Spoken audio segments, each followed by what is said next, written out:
If you want to add video calls and a chat to your React Native application, then this video will teach you everything you need to know.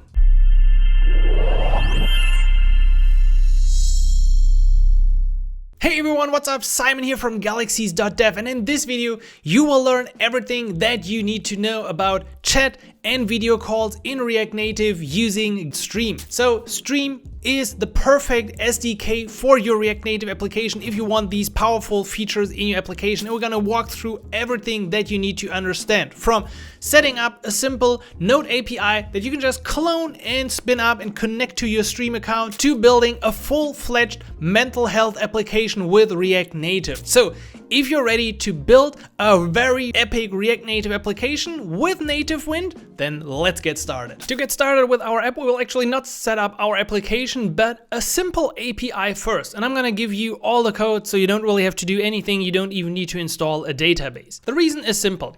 If you want to use Stream, you're gonna have to use some sort of authentication with users included. And there's a pretty easy mechanism included here that you can find in the documentation. Basically, what you want to do, you want to create a little client that interacts with the GetStream API, with the SDKs, from which you can call something like revoke user token, create user tokens, and these tokens will then be passed to your React Native application or any other front-end application that you might need to directly interact with Stream. So basically, we're doing like this one-time exchange when the user signs up or logs in to get a token from Stream, which we will pass back to our React Native app. And if we then try to use chat, if we try to use video or any other tool, we're going to directly use that token that we got from Stream to authenticate that user against the Stream API. So I've brought up a little API. You can check this out. Link is below this video. It's called Mental Health API, and you can just get the code by cloning this repository, and that's what we're going to do now. So GitHub, clone this into Mental Health API. And now I'm gonna use this one right here. So is there any chance, like, yeah, it's the same again with like the command for VS Code to open in itself. I forgot what it was. You can let me know again in the chat. Anyway, 1, 2, 3, 4. Let's do, I will just use bun install to install all the dependencies here. And then if you want to, you can quickly check out the code under source. So you don't need any sort of backend. The only thing you need is we need to update the dummy env. So first of all, you want to change that name or move it to a new file and just call it env. Now we need the Stream API key, a Stream API secret, and a JWT secret. Where do we get this from? Well, that's quite easy. You can just sign up at Stream. And under your maker account here, or your general account, you can hit up here, create app. So then you can give this a name. You can select a data storage location. You can select a feeds location and an environment. So I will create one for development and hit create app. I actually did this already, so I will reuse this one that I have right here. Now, in your Stream app, you will directly on the dashboard find this area which gives you access to both your key, which you can copy, so let's copy that over, as well as your secret. Copy that, and don't mind, I will change this later again. For the JWT secret, you want to use something, a JWC secret assault or anything. You can generally create this with AI or with a command on the command line as well. Next to the JWT secret, I also noticed that we should have assault. So I'm gonna use assault that I generated, do whatever you like. Now, once we got all of this in place, you can already start your app. That should go with bun and the script that I've set up. You can use either start dev or start. Let's do bun start dev. And it should hopefully use NodeMon to spin up our application. Oh, that application is already in use. Oh yeah, I'm using it. So let's probably kill that one and then do it again. All right, now our app is listening. We only got a handful of API routes. Let's quickly look at them. Really, I wanted to make this as easy as possible for you to quickly spin up an authentication with Stream. So we have a simple auth middleware that's pretty much just a standard implementation of a JWT auth. Then we have two models. We have a user model. The user can be either a therapist or a client, and the user usually has an ID, hash password, and the role. Under here, we have the actual data stored. So as I said, I will not use any sort of database here. I will just keep local users. And I created 2 already. So then I saved this information, which just made it easier, because if you like keep this in memory and start with a fresh array and you kill the server and reload it again, it's a bit hard for debugging and development. So I highly recommend, once you create your users, capture that information once, put it here under users, so you can create one for a client and one for a therapist. That should be enough. And then also you can keep that password somewhere. Okay, then we also have this consultation, which is pretty much later used to book consultation appointments. And I also added 2 dummy entries in here. Now for the routes, we have an authentication route, and it's interesting to see how Stream now works. So up here we get our Stream API key and the secret key, and then we create our Stream chat instance by using get instance with the API key and the API secret. If you then hit the register endpoint, which we can, by the way, actually do. So I'll just use Postman. Our app should be up and running. This is the one to create a therapist. This is the one to register. So let's do video at galaxies.dev. Let's hit send. And we get back a token, an ID, and email and client. So the idea is interesting here. This one was generated here, so something NL82. If we now go back to our Stream overview, you can head over to the Explorer. This is pretty much where you explore all your data. And under users, you should now find that ID. Should we already find that ID, or should we find it later? I wonder. No, we see. Right here it is. User NL82 video at galaxies.dev. So the user was now already created in the system. And again, I think this is the easiest, most straightforward way to create users in Stream with a Node API. You can pretty much, I'm pretty sure you can find ways to integrate this into your system. This is just the starting point, showing you how it's done really, really easy. So by doing this, we have tried to see if there's an existing user, if the password is fine, if all of that is good. We will create a hashed password and an ID, create this user object and push it to our data array. So not saving to any database, of course, not recommended for production. And then we call absurd client, which is the call to create the user in Stream in our database. And then we finally get the token for the user ID. And eventually we're gonna return all of the fun back to our client. So that's the registration, and login works kind of similar. We're just doing a little check, seeing if the user is in our local array. And then we once again try to generate a new token from Stream for the client. We also create a JWT, which simply acts for our mental health API. And then we're gonna pass all the fun back to the user. So don't confuse this. So the JWT is for like our API here, and the token is the one that we will use for Stream. I think that's pretty much it and covers it. You see in the registration, I could now also go ahead with the same email here and do the auth/login. So if I would change this to video at Galaxies, send, we would get back the token from Stream, we would get back the JWT that's used internally for our API, and also some information about the user, especially the role will be important for our React Native application. So I really hope this makes it easier for you. Check out the API, just clone it, insert your credentials into the env file, make a simple request. By the way, there is a registration route which creates a user, and down here there's another route called create therapist. That one will actually directly set the user role to therapist, as well as the user role here for the user that we create in Stream. This is important to note because you might not have set this up before.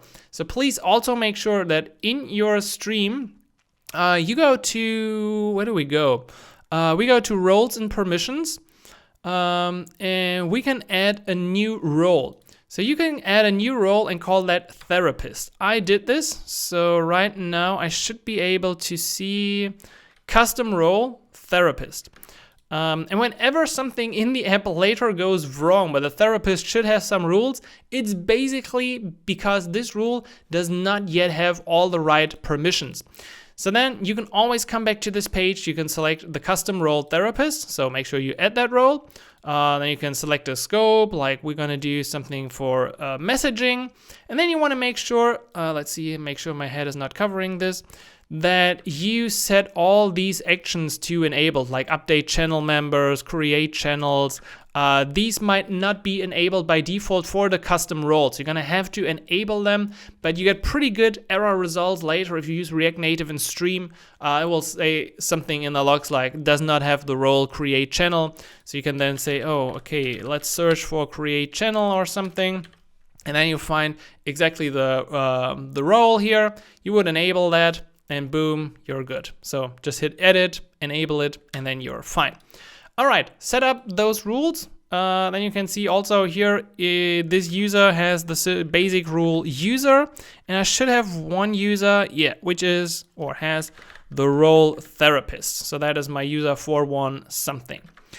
All right. I think that covers everything for the API. If you got questions about this, let me know, or open an issue here on the repository. But I think it should be pretty straightforward. I try to really minimize everything, like outside dependencies, no database, no MongoDB or SQL or anything. Really focusing on this authentication from React Native to API to Stream, getting the token, passing that back, and just having a little wiggle room for the users and the client appointments as a way to play around. So once you get this, once your API is up, once you got 2 users, or you can also do the users later through the app, let's continue with the React Native app. Now let's set up our Expo application. So you can simply run bunx create Expo mental health, or you can use npm or yarn, whatever you prefer. I just like to use bun currently because it's quite fast. Additionally, we also want to install NativeWind in our application for styling. So we're gonna go through that process, and we're gonna also create a pre-build. That's what we're gonna do in this first part. So I still haven't figured out the command to open this in the same window, so I'll just have to start over in this new window. All right, here we are. Before I forget about it, let's also add an .env file. No, this is the wrong env file. I probably... Yeah, actually, it should be, actually, that's fine. So we need our Expo public API URL. We're gonna set this to localhost, and then we need the Expo public stream access key. That's still the same we used before. So at the, no, not the organization here, at the app level, this one should be included. Okay, we got that. Good. Now let's install NativeWind and actually also install a bunch of other dependencies. First, let's do bunx expo install NativeWind and Tailwind CSS at 3.x because NativeWind at the time of recording does not work with Tailwind 4. Then let's also add a couple more things. You can find the full installation commands as well in the repository. So I want to install the Expo Dev Client package. That one will help us to easily do pre-builds and like manage and update our app more easily. Then we also want the React Native community date time picker. This is already foreshadowing a bit what's gonna happen later because we want to select some appointments and we're gonna use a date picker. Then the next thing we need is the Expo video package. So bunx expo install Expo video so we can play video, especially recordings that we used from sessions. So that's pretty cool what we're gonna do. One more thing, we're gonna use a tiny little bit of state, and I didn't want to use Zustand for this one because that's actually already too much. So we're gonna use this time Jotai, and you're gonna see how easy it is to use Jotai. And finally, we also need React Hook Form and Hook Form Resolvers and Zod to build more secure forms. Now, just notice that you probably want to see all of this on one screen again. Let's save this as like install.sh. We can continue this later. So this is everything that I've installed so far. Additionally, if you want to use npm, just use npm, npx for those commands. Feel free to change those. Okay, cool. That means we could theoretically make our pre-build, but now let's first of all figure out how to set up NativeWind. So for NativeWind, you could also use Expo Stack, which is a great tool. I haven't used it, so I wasn't sure if I wanted to do it this time, but it will also set up your application already with NativeWind. Then we need to call Tailwind init. So let's do this, bunix Tailwind CSS init. This will bring up a new Tailwind configuration. And in your Tailwind configuration, you want to make one change because this is not yet correct. You want to say for content, I wanted to parse everything that's in the app folder and a JS, JSX, TS, TSX file, but also under .components. So if you have another folder, you want to make sure that your NativeWind stuff works in that components folder as well. And then you want to add a presets block where it's using NativeWind preset. Good. Now we need to create a metro config and a Babel config. So we can do this by using bunix expo customize Babel config, and the same for customizing the metro config. Those commands will give you these initial files, both a Babel config and a metro config. And with those files, you can just check out what's required. By the way, here's also the import. We also need a global.css file. So let's create that at the root of our project. Global.css. Add that stuff. Cool. And then let's check out again. So we have the Babel config. In the Babel config just goes this little block here. Okay, where's my Babel config? Here it is.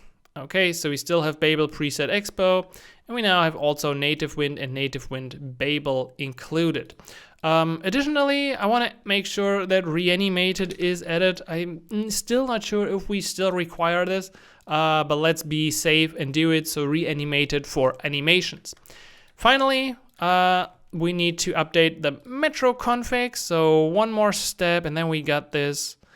Get this. Put it into your metro config. So get default config with NativeWind. It will use this. It will use your global CSS. So if you put your global CSS at a different point than I did at the root level, you're gonna have to make sure this path here is correct. And once you got this, oops, let's hit save. Oh, cool. I got that bug again. That's cool. But once we got that, we want to also make sure that we start with a blank application. So I'm going to run run reset project. That will wipe out the files. Do you want to move them? No, I want to completely remove them. So then we start with a fresh just layout and index file. And in here, we can import our .global CSS. We can even import it from the top level. And in our index file, we could now change this. So we could actually say change to NativeWind, and then cursor should be able to figure this out. No overload matches this call. It's actually good that it happens right now because this is a TypeScript issue. And you want to bring in one more file that's called NativeWind. Let's see, NativeWind env.d.ts.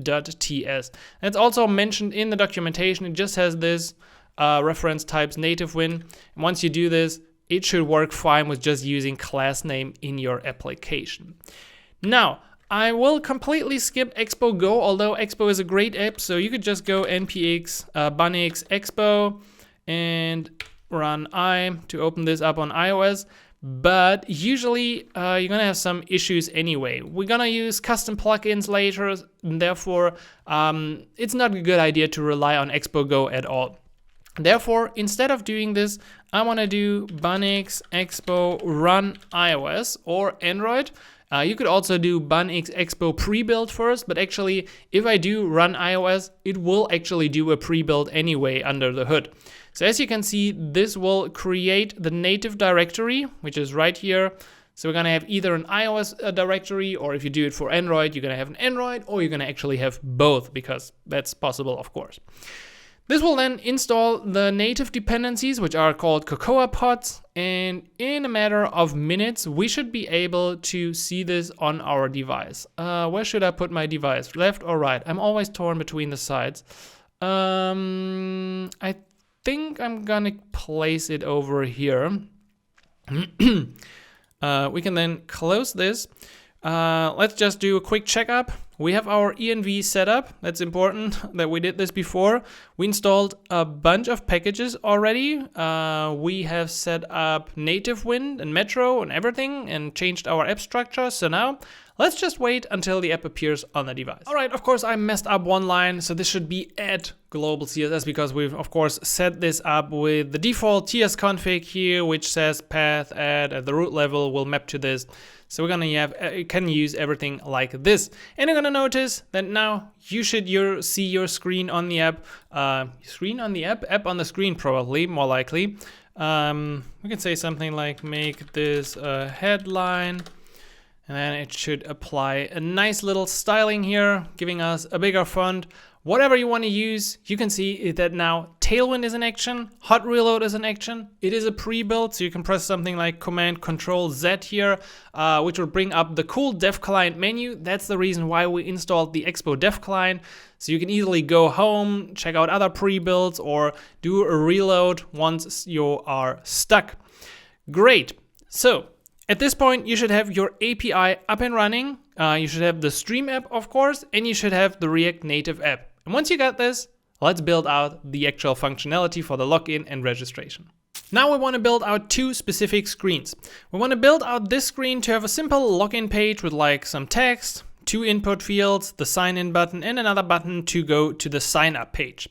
On the sign up page, we're gonna have pretty similar setup, but we're gonna have 2 fields here to confirm the password, and also we're gonna show the header in that case. So that means we're gonna have a little outside navigation of a stack so we can set all of this up.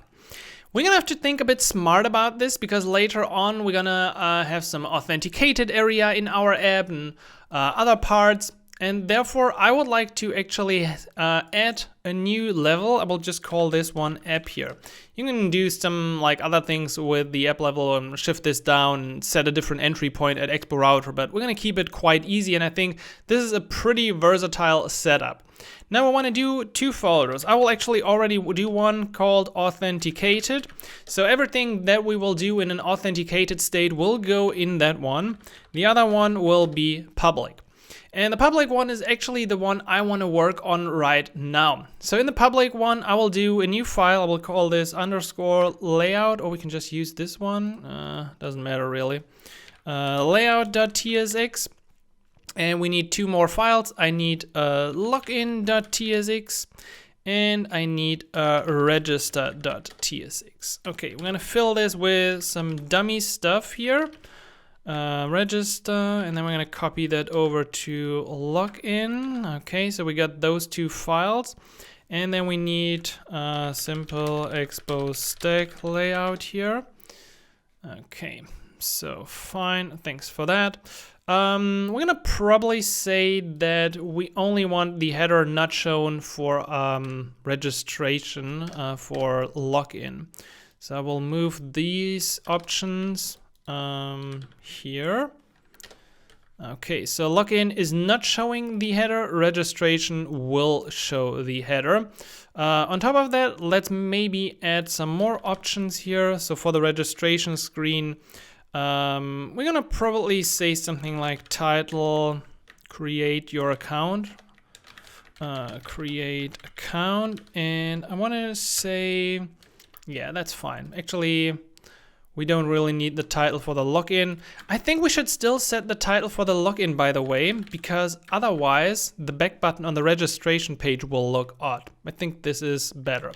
Cool, so we got that layout. We still got a root index file, which is used in our app. So therefore we can actually get rid of that file, which would then already switch to the register page by default. Maybe in my stack, I should mention the login page first. I wonder if that changes if the app reloads. Okay, now we're not going anywhere. That's cool. We will figure that out in a second. So for our top level layout, we're gonna change this now as well.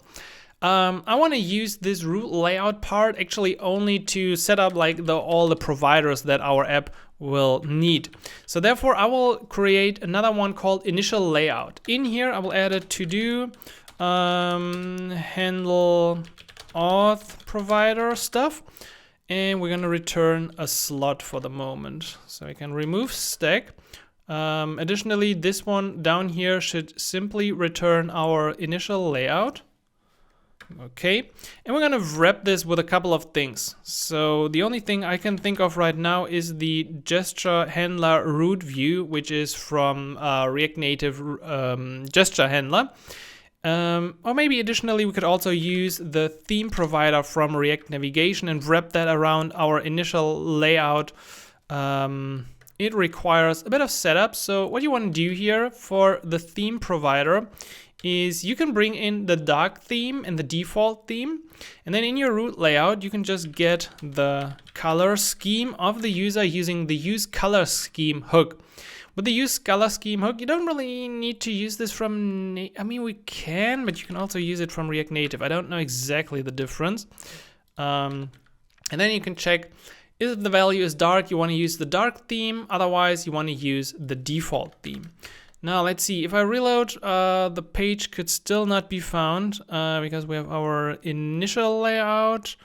We have our color theme. I also want to add the status bar from, actually not from React Native, I think. We can use the Expo status bar. That should usually work a bit better. And for the status bar, set the style to auto. Okay. Good. Let's see again. So we still got unmatched route. We have our initial layout, which is loading in the root layout. Root layout. We do have public. Maybe it's mad about the nothing here in there, but I think this should be. So we don't really want to use that page anyway. Okay, so something is showing up. I don't know if this is like, yeah, this should be the login page. Nice. So it was just complaining because we had like an empty folder here for the authenticated stuff. We will fill that out later. Maybe for the moment we can just put in a slot or anything would do probably if we just have something included in there. Great. So now we can talk about the login page and the registration page. To call some functionality on those pages, we will need access to our backend. And I would like to structure this so we can keep all our providers in one folder. Under the providers folder, you can now bring in one of the providers from the repository. Actually, oh no, I forgot to install that one. Oh no, why? Why are you doing this to me? Oh, Simon. This should be fine. We're gonna do it now. So let's install the Expo Secure store package and then run our live reload command again. Okay, so I don't want to go through the whole setup of the auth provider with you because I don't think this is going to be like really beneficial. I tried to add some notes in here and you can just use the code as it was on GitHub. The main thing to watch out for is this area probably. We defined a little token key under which our JWTs will be stored. We're going to use for iOS the API URL that we defined in our env, which is currently localhost port 3000. For Android, however, that usually doesn't work. So I made this little switch so we can use a different localhost URL for Android. If you are using this on an actual physical device, Android or iOS, you can't use localhost. So in that case, you could use something like ngrok to set up a tunnel to your local app, or you can do a tunnel with Expo. Many options there. We create a little context here. We define a little storage helper if you, in case, want to do this on the web as well. There's a little fallback for web, but we're not going to pursue that more. We have an empty auth state, so we can use this for our application. In fact, are we using this anywhere? Yeah, I think when we log out probably. And now our auth provider holds the auth state and an initialized value, which is important because when our application mounts, we try to load this from storage. So we call this function load token. This will make an async call to the storage. If we have data, we're gonna try and update our auth state from that token.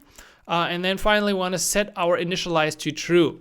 That also means we wanna postpone showing things in our application unless or until initialized is true. To account for that, let's head over to the layout. And right here under, where would I place this? It actually doesn't matter too much where we put it, I think. Let's do the auth provider here around our Yes, we're gonna import that, but probably still put it here. And then we can, in here, get the auth state from our use auth hook. Okay, we can get both the auth state and initialized. We will handle the auth state in another place later. For the moment, I just want to check if the app is not initialized. I want to return a simple view with an activity indicator and only later return that slot. So that makes sure our auth provider is initialized correctly. Are we seeing anything? Couldn't find any screens for the have you defined any? Yeah, we have maybe. Let's quickly check if there's anything else in here blocking this. We have an update auth state. We have a sign-in functionality, which calls our login and updates the state. We have a register function doing pretty much the same. We have a sign out to clear all those tokens and a little helper to check if the current user is a therapist. Beyond that, there's actually not a whole lot in here. So I wonder, couldn't find any. We previously had already screens on this screen. We have my auth provider. We have this. Does it matter whether that shouldn't actually be? So we have the auth provider. We should probably see like a loading log. Couldn't find any screens. Have you defined screens as its children? Yeah, we don't really have one here. Index.tsx page. If we do it like this, I fear that this page is actually displayed, and I don't want to display this page while we're not authenticated. So we can do a simple trick here. In the layout of our authenticated file, we're gonna get our auth state as well. This is already once again a bit foreshadowing what we want to do. And then we can return a redirect to our login page. So with that in place, we should actually see that. Let's do a little look here. And then refresh the app. Oh, we actually have an auth state. Okay, that's why it's a bit problematic. Maybe let's call on purpose the logout functionality. So what is it called? It was like on logout or something. Sign out, right? Okay. Let's just call this. This probably won't happen for you. So we can do this here. Sign out. Okay. We just need to had to do this once. This should pretty much kill our state or my state that I had. Good. All right, we're back at the login page. Didn't we were there like 5 minutes ago and we wanted to implement it? Yeah, but we had to bring in that auth provider. So now we have the auth provider wrapped around our application and we can safely implement this. In fact, it might make more sense to do the registration page first. So let's see. We could do just like a touchable opacity here. Touchable opacity. On press, I want to do something. So let's say text create account, and of course bring in the imports correctly. But on press, we don't really want to do this. I just want to go to the next page. So on the login page, we can also do this even easier, my friends. We can do this easier. We can just do this with a simple view. So let's get rid of that. Let's do just a view with a link component. So then we would have something like don't have an account, sign up. And that should take us straight to the account page. So we can leave the login page as it is. We just needed a way to go to the registration page for the moment. On that page, we want to start by setting up the schema. So we can do this, set up the schema using z.object. We want to capture an email, a password, and a confirm password. That's the object that we want. Additionally, you can refine this. So first of all, you can say something like, if it is invalid, you add some invalid strings, or the password length must be at least 6 characters. And once you get that, you can then refine this with a little function that checked actually if, for example, the password is equal to confirm password. So I really like to use dot as the validation and then use this with the use hook form and the dot resolver. So let's continue with that pattern. We'll actually bring this over to the login once we're done as well. So now, let's say register form data, we infer the type of our schema. And on our page, we can now bring in control, we can bring in handle submit and form state by passing our register form data or our type here to the use form hook. We then create one with a dot resolver using our schema, and I actually want to make sure that I got some default values because I'm really lazy. And finally, I will set the mode to on change, otherwise you might not get the right validation of your information all the time. Let me take a sip of coffee. It's always refreshing. Okay, so on this page, we need on register from our use auth hook, of course, and we probably also need some loading state. So let's bring in use state. Finally, the last thing we need is our, let's call this on sign up press. This is going to be an async function. It gets the form data, and we should probably do something like this. We should set the loading to true.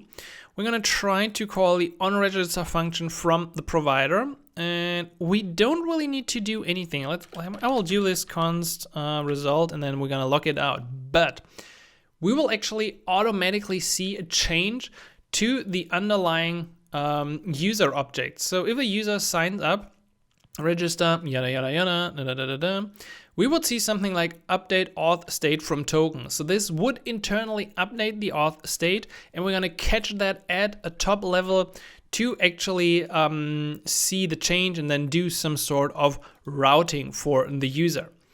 Now, I would like to wrap this view with a keyboard avoiding view. The reason is simple. If you have input fields, it's usually a good idea to have a keyboard avoiding view. There are also better packages, but this one's pretty basic, and for general use cases, it usually works pretty well. Now, on the page, I would like to start this by centering a view and then just showing our two text elements using some CSS. So this should show up like this. Actually, I noticed maybe we're going to change this over so you better see the app while we do the UI. I think that makes sense. And now we can code the actual form. Let's see. So after the text is finished, we're going to start a view with a little gap here. And then we can bring in a controller. So these controllers will now control our input fields and make it really, really easy. So we're going to use, of course, a text input here, text input from React Native, not from React Native paper. Come on, are you kidding me? Of course, up here. Okay. And for our text input, there's no label field, but a couple of other things that we want to include. Let's first fix this one. Okay, so here it shows. This is the syntax using React hook form. We have a controller attached to our input field. From the field, I would also like to get on change or value. And then we can use for the value just straight up value, and for on change. Just makes it a tiny bit easier to read. Additionally, you can specify something like auto capitalize. And then it would probably look like this with a bit of Tailwind magic. By the way, I haven't shown you the dark mode. We've set this up correctly. So by pressing Command Shift A, we can actually enter dark mode. And if you're using NativeWind, that works pretty well out of the box. Now, one last thing is that I would like to wrap my text input in an additional view. The reason is simple. If we do this, let's see, where does it end? It ends here. Then I can add an additional error in that view. So if this is not a valid email, we can now show this error message right below it. And we can now just copy that code over and do our second one. So the second controller would look pretty similar. This one would control a password field. It would have a placeholder of password. We would just make sure that this is a secure text entry. And finally, we would add a third controller to the mix. That one would be for the confirm password field. So you end up having these 3 fields on our page, all of them having some sort of error attached to them. Good. Once you got this, we just need the button to send out that fun. We're just gonna find the right place. So let's do this after this view is finished. We can just do a simple touchable opacity here. On press, this will call our handle submit. So let's bring in the last things here. On press, it should call our handle submit with this on sign up press. So it just uses the function, and the handle submit comes from React hook form. For the styling, I want to make sure that we use this a bit conditionally. So if we're loading, or say is loading, we're going to use a slightly different opacity. And if we're loading, we're just going to show an activity indicator, and otherwise we're going to show a little text box saying create account. Okay. So at this point, let's see, I'm going to go to sign up. Text strings must be rendered with a text. Where did I have a text string? I love that error message. I love it so much. Oh my, this is so so unhelpful. Okay, there was never a problem. So this is how the view looks. If I now go about and press my key, it will call on register. I will actually out comment this for the moment. So because I don't want to use create that user, so I will just put it to the console. Let's open up the console. I would hit create account and would pass all the required information to my on create, which means we can just enable this functionality again. And then it would send the data to my API and create that user. In fact, let's do it a try here. Let's call video test. And hopefully if I create the account, we get back something with a token. So that user, once again with the ID my1doc or something, was created in stream. We can just quickly confirm this with the Explorer. Let's hit refresh. Right here it is. Okay, going into this video test at Galaxies. So this confirms we have now created a user from our React Native app through the Node API in stream. And once you got the user, we can just pretty much copy this over for the login.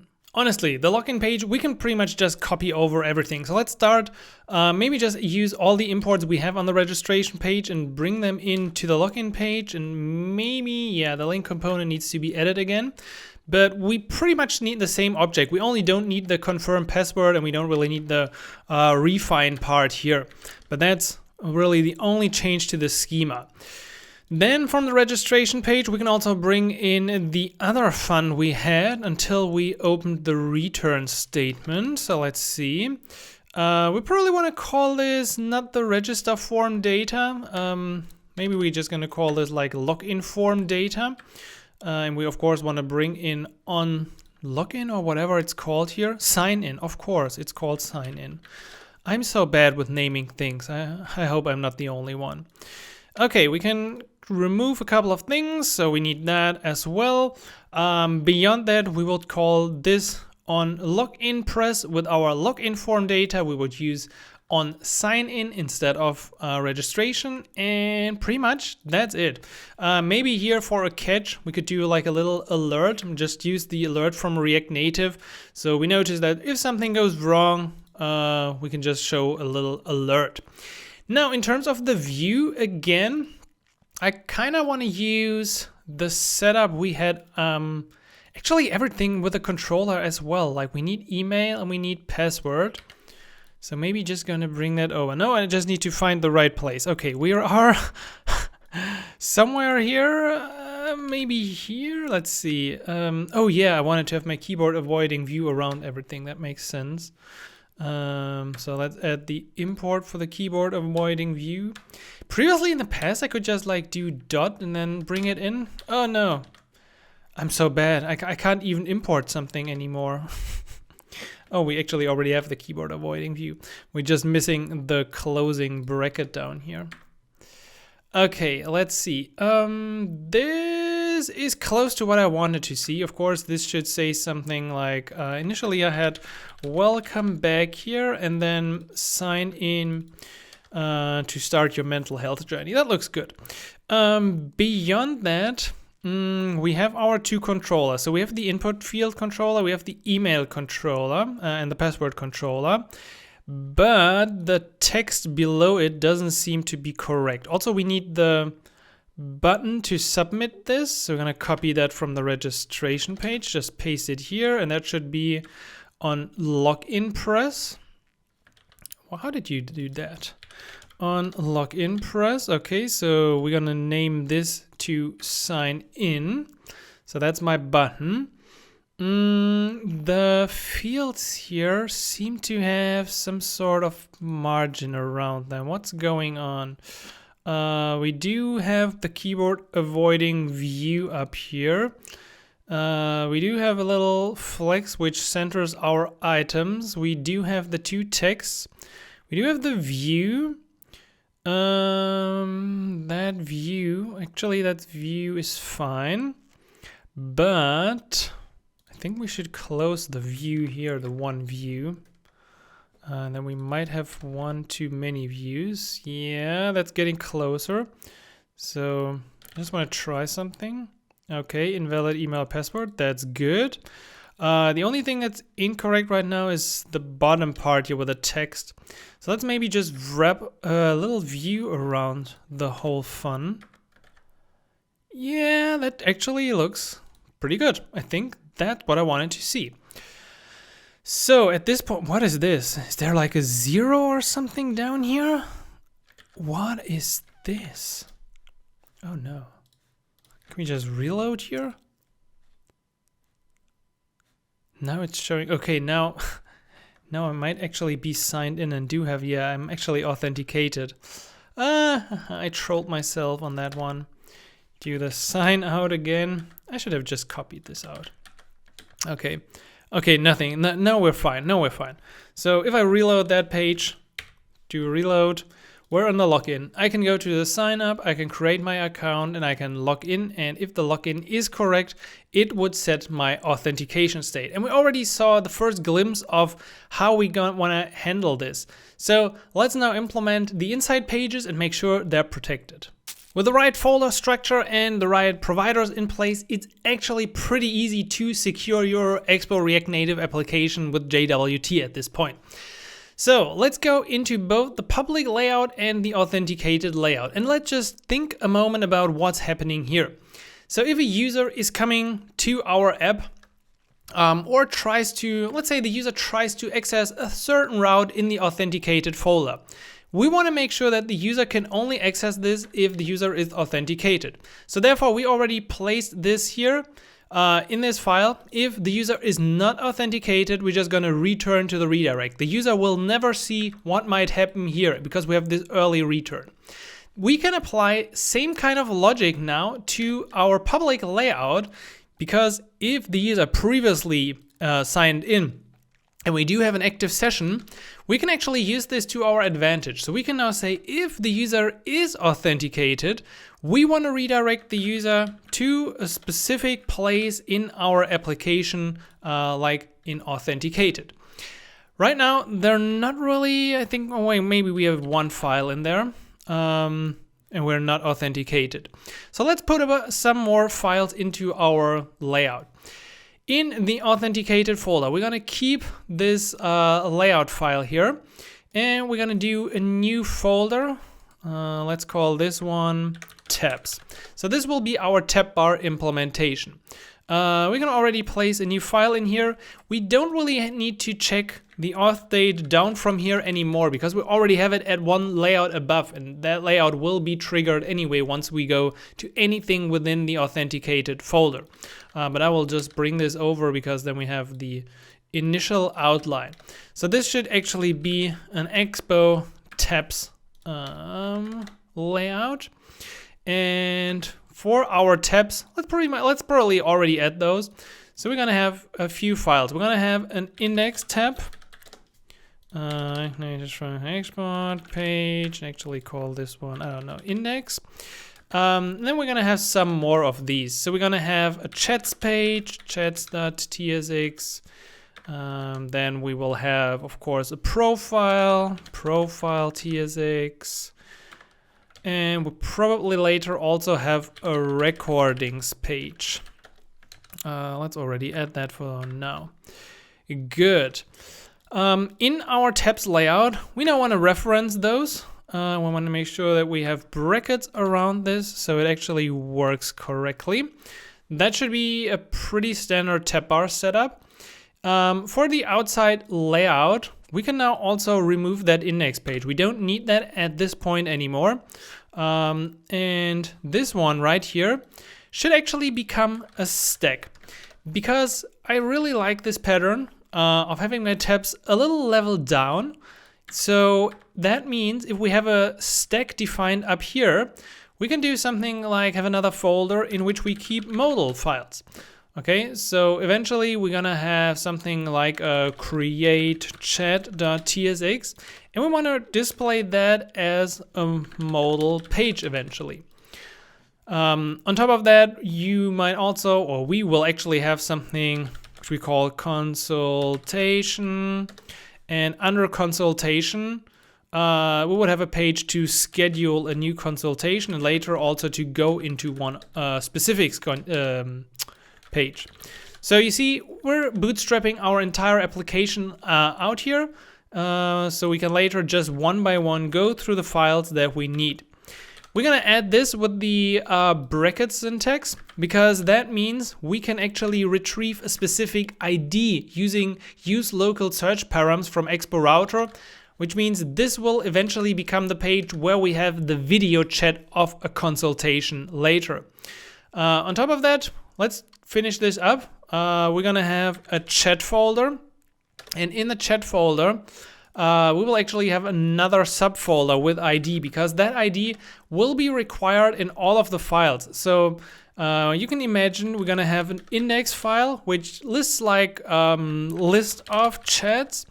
On top of that, we would have something like a manage page, and that manage page should still have the information about the ID. That's why all of these pages will now be children of that ID folder. Okay, here users will be able to manage this, and actually we will also have a page for threads. So let's make this a thread.tsx. This is going to be thread. Cool. I think we actually got most of our files now in place. So we got a modal file, we got a tab bar defined, we're gonna have a chat and a consultation where we can dive into why is this red? Okay, yeah. Here we can now finally say, okay, we want to go to the inside area 2/tabs if the user is authenticated. And I wonder if this currently automatically strikes or if we have to add a little check. I think it might actually work just like this. So let's see. In theory, maybe if we log in, we're already brought somewhere. Okay, that looks good. We have our tab bar down here. That looks pretty legit. I wonder why my tabs are all displayed and they all have the tabs header, which is quite interesting. Maybe this changed with the recent version, but let's see. Let's customize our tabs a tiny bit further, because we've set up all the pages and now we can make sure that the tab bar actually looks cool as well. So we're gonna define some options here. Let's set the tab bar label to home. Let's set the title of this page to home as well. And then we're gonna also define a tab bar icon. However, I usually like to use the ionicons. So we can bring them in from Expo vector icons. So there we go. This is the setup we want to use for all of our pages. I wonder why we're not seeing a header here. Oh, because we said header shown false here. Okay, that makes sense. Now we get the default header, and that's what I wanted to show you. So at the level above the tab bar, we're gonna have to disable the header now, because that is the generic header that we don't want to see, and the header from the tab bar is actually the one we want to see. Good. Let's copy this options object over. So for chats, we have pretty much the same setup, just a slightly different tab bar icon. We can use something like, let's call this chat bubble outline. Is it chat bubbles or chat bubble? I think it's chat bubble. Then we have the recording screen. We will actually use, profile should be probably in the last place. So we're going to reorder this. We're going to have recordings first and then the profile. Okay, home, chats, recording. Let's call this one recording outline.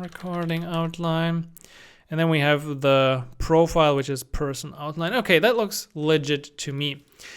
Now, I wanted to add a little something here because I found this in the defaults of the Expo template. Let's create a new folder at the root level, and we're going to call this one components. Under components, you can place two files from our GitHub repository, which are the haptic tab and the tab bar background iOS. These are, as I said, included in the default Expo template. Usually we deleted this initially, so now I brought them back here. And they do allow us to use a blurred tab bar background quite easily with a custom hook here. And the haptic tab is especially for iOS. So if the platform is iOS, you will automatically get this nice little haptic effect when switching tabs. Now we just need to put this into use. So in the screen options for our tab bar, we can now check if, let's remove one object level here. And then if process.environment expo os is equal to iOS, in that case, I want to return an object. And in the other case, I also want to have an object. So now we can specify iOS and Android specific things. So for Android, this is gonna be pretty short. We're just setting a little tab bar active and inactive color and define header shown or not. We're gonna do pretty much the same for iOS, but now we'll also follow this up with tab bar button. So you can override the entire tab bar button and just set this to haptic tab. This won't change anything in the UI, but if you use it on a device, you're gonna notice this. Additionally, I will set the tab bar background to blur tab background. Okay, this, yeah, we're probably not able to see this right now. Let's see, we can probably generate a long scroll view with dummy elements. So we can actually scroll that page. Let's see if that works. Okay. What kind of scroll view is that? Oh, we probably need to set the flex one up here as well. Good. We want to get rid of that view actually. Okay, now we can scroll it. Good. And I want to set the tab bar style and set the position to absolute. If we do it like this, I think we're missing one bracket here, then we should be able to see this blur effect down here. And you can make this on iOS, or you can increase this by setting the intensity to something like 50. If I set it to 50, it becomes more apparent that we're scrolling some text behind this. If I just set this to like 10, you can almost like see the entire text behind. It's actually an interesting effect as well, but the default I think might be 100, which gives the settle effect of something going beyond that tab bar. It's just a nice little addition, so do it or leave it out. It's entirely up to you. By the way, we have this one page here which is called recordings, and this should actually only be available to therapists. So we can make this generic. The current user is actually not a therapist. So we can get our is therapist from our use auth hook. And then down for the recordings, we can now set an href. So if you set the href to null, things disappear from here. Then Expo Router, even though the file exists, it's not displayed here in the tab bar. Therefore, we can make an easy check. So if a user is a therapist, this should display the href to /recordings, otherwise it's null. And with that, you have also implemented a super simple role authentication in your application. Congratulations on that. Okay, we got the inside area. Maybe on the profile, we could add a quick sign out button. Let's see, we go to the profile page. I think on that page, I actually just made some dummy stuff up. So we can just paste this in. This is not too important. Oh, we have the use chat context in here. That makes it a bit more challenging to display the information I wanted to display. So we're gonna probably do this later. For the moment, we just have the sign out button then. And that one should take me back to the login. Now, let's check if I sign in with my other account, my therapist account. I'm here and I'm seeing the recording. So it's exactly working as we want it to. That's good. Before we dive into the further functionality, let's maybe finish up our UI. So we have created a bunch of files. We haven't really referenced them. This is the place where I want to do this. So we have our one page, which is the tabs page defined in here. Let's now also define another one for consultation schedule. This will be schedule consultation. I don't want to set this, but I want to set like something like header, back title. I'm going to set this to back. How can we get there? Well, let's just add a couple of links to try on our index page. So I want to add a link component here to consultation schedule. It doesn't really matter how it looks like. Okay, this just pushes me forward to that page and I have a back button. And you notice that because we've implemented this stack on the level above the tab bar is now gone at the bottom. Okay, if we want some sort of inside navigation where I press here and then it moves me inside and keeps that, we would have to set this up within the tab bar. So we're gonna have a stack for the index or the chats page eventually. But if you wanna leave that, we can do it like this. Same story now, so for chat as well, but let's finally do it for the modal. So that one was modal / create chat. Okay, so right now by default this would push the page, but since we have our definition up here, we can do a new entry, stack.screen, modal create chat, and the most important piece here is now setting the presentation to modal. As a result, this comes up like a card modal. On iOS, on Android it should fill the whole screen. Let's see.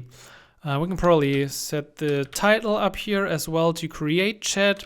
And then to go back on all platforms, you might want to add a header left button. I usually like to use the touchable opacity, but feel free to use anything you want. And we probably need access to the router. So let's bring in the router using the use router hook from Expo.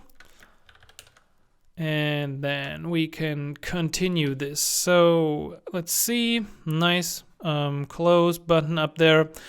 And if I press this, it brings me back. You can also use something like dismiss all, which would probably work the same way. Okay, so we have an inside chat, inside tabs area. We can push to pages and easily go back.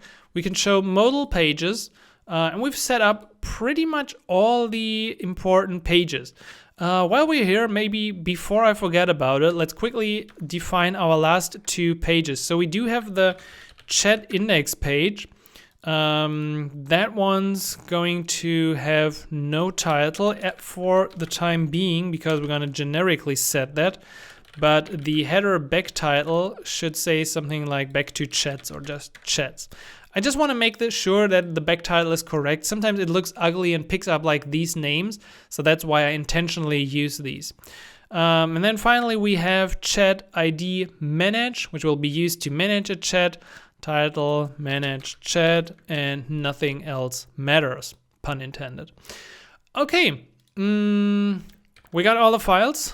We got a perfect setup for our app.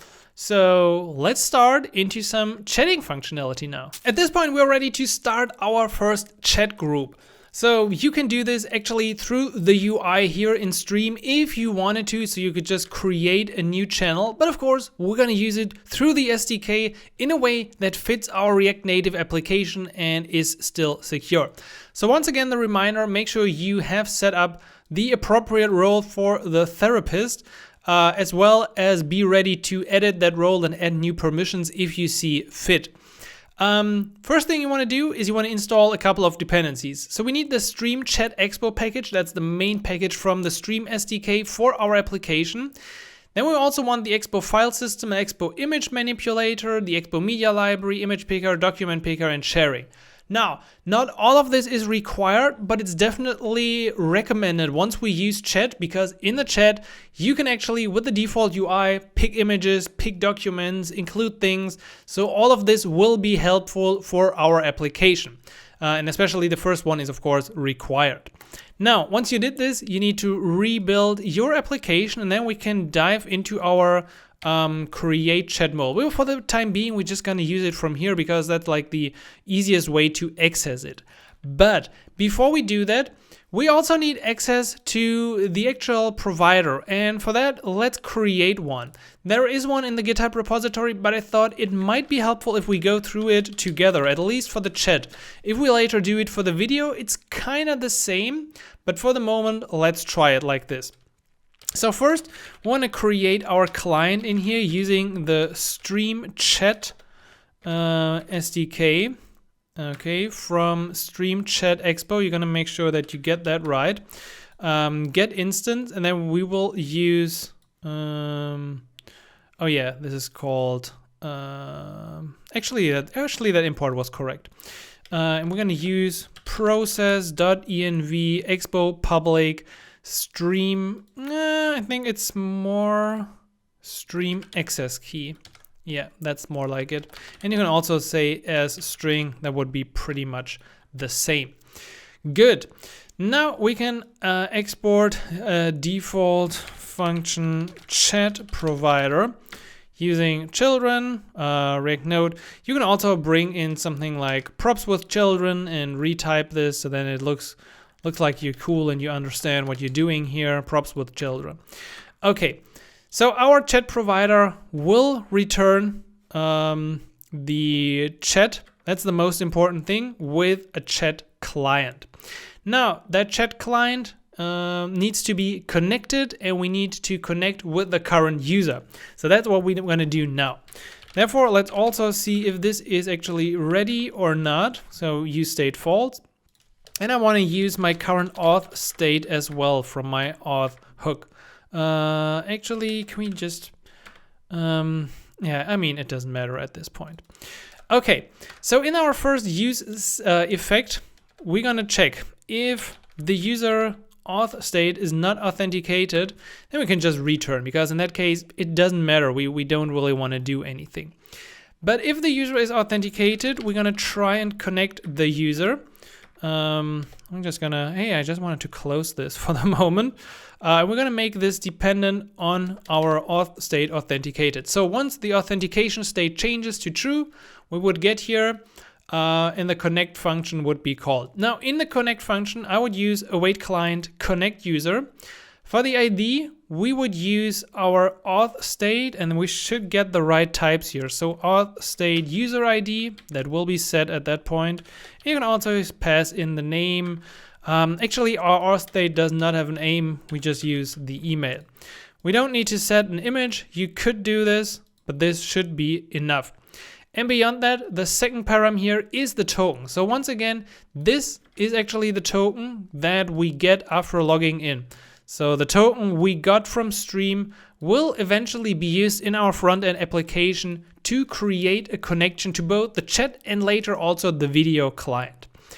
Okay, Because we're cool kids, we should also have a return function. So let's check if is ready. We're just making this really secure. We're gonna call client disconnect, and then we're gonna say set is ready false. Oh, this is deprecated. Disconnect is dead. Please use client disconnect user instead. Okay, fine. I can do that. Okay, cool. Now we got this.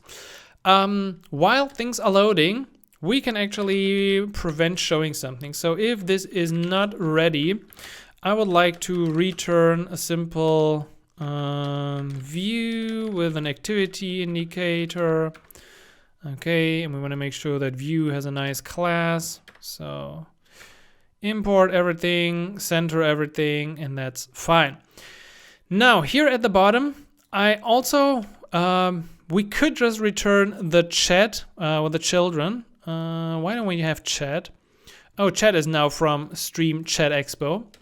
But I also want to bring in the overlay provider, because there are certain overlays that will be used in our stream chat, and therefore we need to wrap this around our application and not think about this once we get to the chat level. So therefore, I want to put the overlay provider here already around my application. By the way, just a quick note, this would also be the place where you could have your own theme. For example, this could be like my chat theme thing. And then I could use the theme as the value for the overlay provider. So I could say value style chat theme, and then my theme would be applied. We're maybe going to comment that out for the moment, because I don't want, I want to see the default in the beginning, but that's how you could do it. Now let's wrap this around our app. We're going to use this in the authenticated folder. So at this point, we anyway know we're authenticated. And we have our stack, and we're going to wrap our chat provider simply entirely around this and bring it in. Good. So now our application should have access to the Stream Chat SDK once the user is signed in. Let's see. You saw that little loading? That was the chat provider loading down here probably.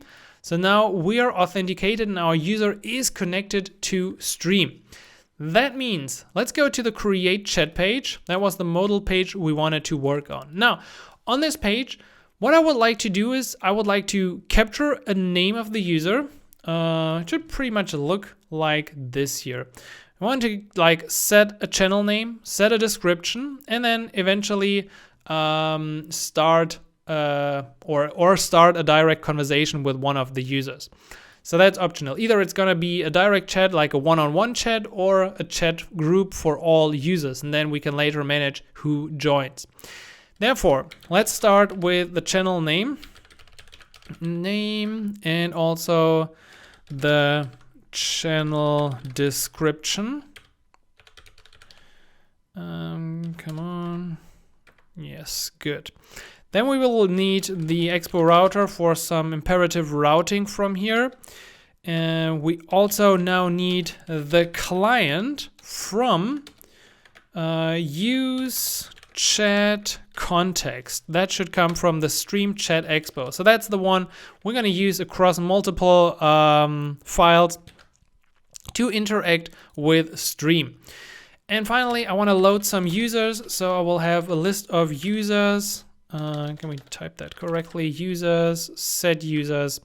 We're going to make this any. I don't know the type of the user right now. Okay, so in here, I would like to fetch my users.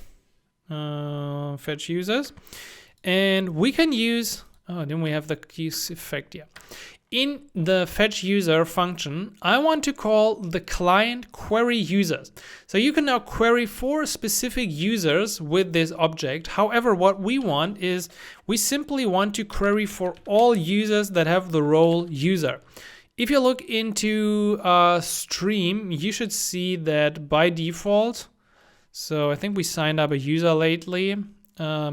They all have by default the role user. Of course, you could also set up a specific client role if you wanted to, but that's how it would work. Now, I will also lock this out so and show you probably a better preview. So my response here, if I go into this, there are 3 users. video test, video, and client, all of them have the role user. Perfect. That's exactly what we wanted to see. So with that information, we can craft a list to like start a direct chat with them, or otherwise start our channel. Let's already define that one. We're going to call that handle create channel, and we're going to develop, implement that in a second. Let's also use const handle direct conversation. That's going to add a new chat with just one user. Now let's talk about the view. That's going to be pretty easy. We're going to make sure that we use the full space. So flex 1, I want to use a white background and some padding here. That's the starting point. Then we go ahead with the channel name. So I'm not using Zot here on this page again. We're going to make this a bit easier. Text input comes from React Native. Value will be my channel name. On change text, I want to set the channel name. Placeholder, enter channel name. And we do have a little class name. Actually, yeah, that looks actually quite good. That's okay for the moment. Now let's continue. Next block would be my description. And for the description, we have pretty much the same input: value, channel description, unchanged text. We have a placeholder, but this time I want to make this multi-line true with a number of lines like maybe 3. I don't know what this is, so we will remove it for now. Description. Yeah, we probably also need to change this and set like a min height of some pixel. Yeah, that's better. Okay, channel name, description in place. And after this, we can actually already add our touchable opacity to create the channel. So this one needs on press, and on press I want to create the channel. I want to make sure that we've specified the right name. So I want to use a class name that looks more like this.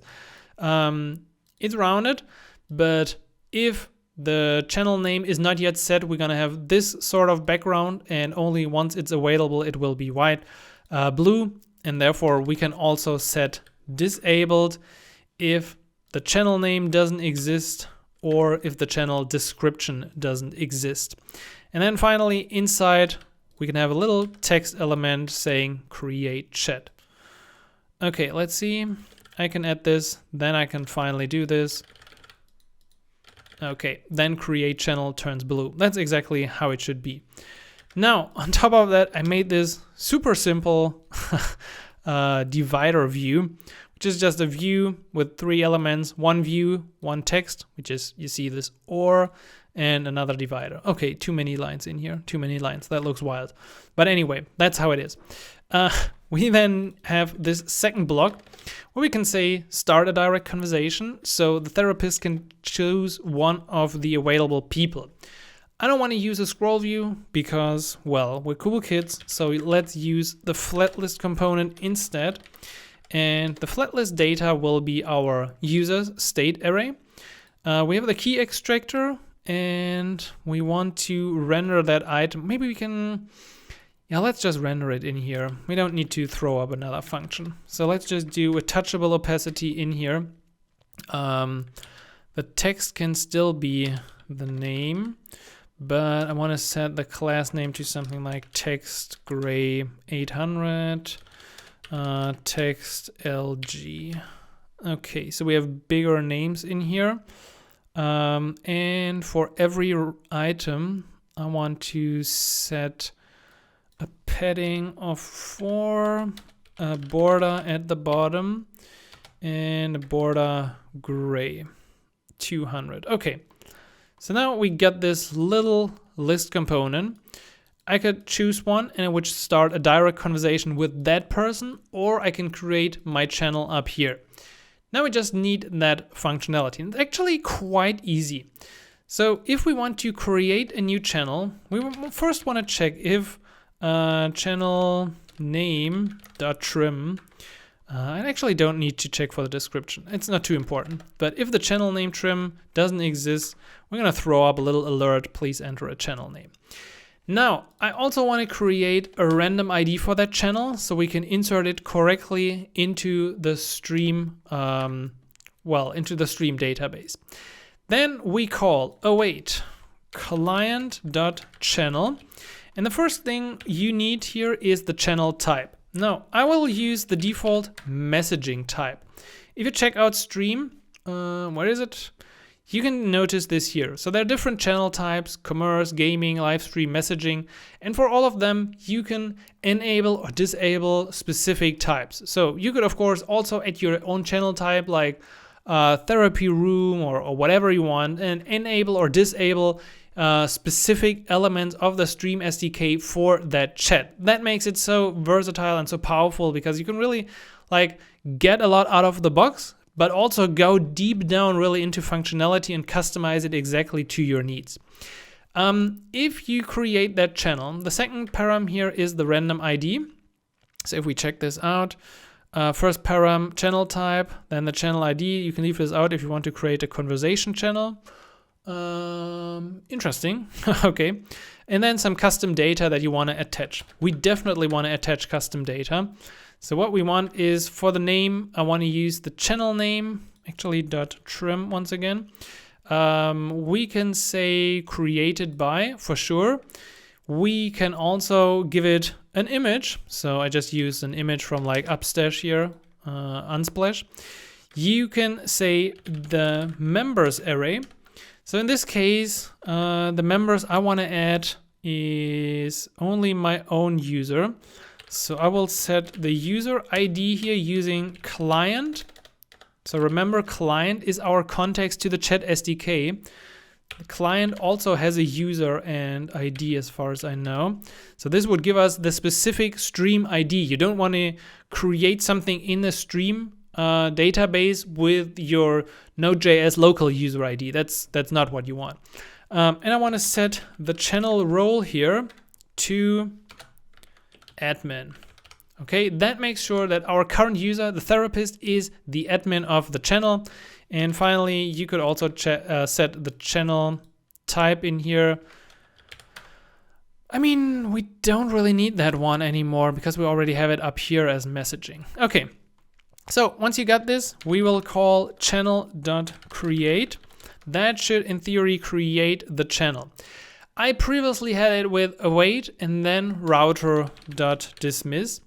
The problem I ran into is that channel create sometimes didn't return. It actually did create the channel in the background, but I was waiting forever and the page wasn't dismissed. So therefore I went over to just calling create. It will create the channel in the background, and then we can, in the meantime, already dismiss this view. Now, for handle direct conversation, it's pretty much the same, okay? Let's say const channel equals await client channel. Once again, messaging. The ID of that channel is a bit different. So in that case, I would just create a unique ID, which is a combination of the current client user ID and the user ID that I selected. So I want to put this here. Okay, and then we're gonna go down here to our flat list. So this touchable opacity down here will get an on press event, and that should call handle direct conversation with the current ID. So then we would pass the user ID up here to the function. Give this a bit more space. Okay, and then we should be able to create this channel. Only thing is, now we need multiple users. So we need my own user. That's once again going to be the admin. And then we need the second user, which is the user ID, and the channel role will just be a member of that channel. We can also name that channel. What is this? I don't know, yeah. Users, find user ID. I don't think they really have names, but we can try. We can try. Okay, in theory, this should create new channels in our Stream Explorer. Let's put this to the side. Let's go to channels. We currently have 2. Let's try. I want to create a chat. My video chat room. And here is positivity for all React Native devs. When I hit create channel, it's dismissed. I will reload this here. And can we move this to the side? We can't collapse this sidebar, right? Please collapse yourself. Oh my. Okay, let's try a different approach. Let's go full screen here. And maybe let's move this here so that makes more sense. So this is the channel we just created. Let's check. It's called My Video Chat Room. It has the image. It is created by this user ID. The member count is currently 1. This is the owner. User ID is Simon at Galaxies with the role therapist. That looks good. So this one user created the channel and that seems to work. Now let's try to create a one-on-one chat group with like video test. Okay, let's hit refresh again. And then this one comes up as a new channel. Members, 2 members. So once again, the therapist, the owner, and the member video test. And the name here, we got the ID, the capabilities. We have no image in that case, but right, this is the name. It's just my email and that user email. So we are now able to create chat groups in multiple ways, either one-on-one chats or chats with everyone. You can at this point just include any kind of members. We could have actually used all the users and simply included them in any new channel. But I also wanted to show you how we can update the list of users, so how we can like invite new users to a chat and manage the users of a chat.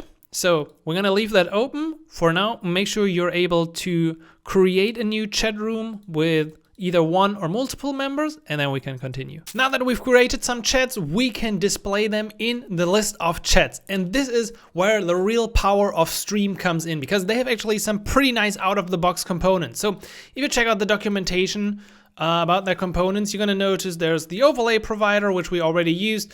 Now we will use the chat, we will use the channel list, we use the message list, the message input.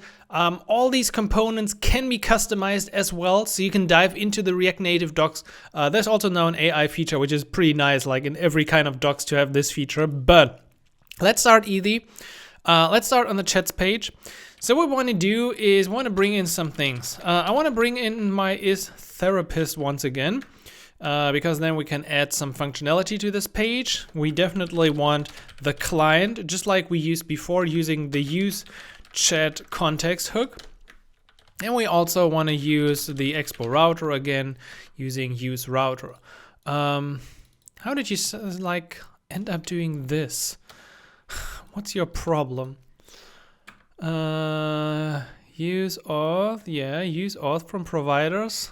Just how do you suddenly use context auth? What's wrong with you? I don't know. Okay, so in order to get our list, we can bring this in. So on our page, we're gonna set the class name here to flex1. I don't want to center anything, but we want to define a little addition for our stack.screen. So we can do this on this page, and I want to set the header right conditionally. To go to our create chat page. So I want to use, actually, didn't we do something on the layout? We did it in a different way. Touchable opacity goes in here.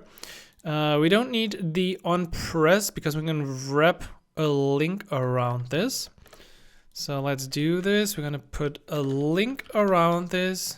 Href goes to no, it goes to app. Can we get code completion? App authenticated modal create chat. Right. That's the one I wanted to see, and I want to use an icon here.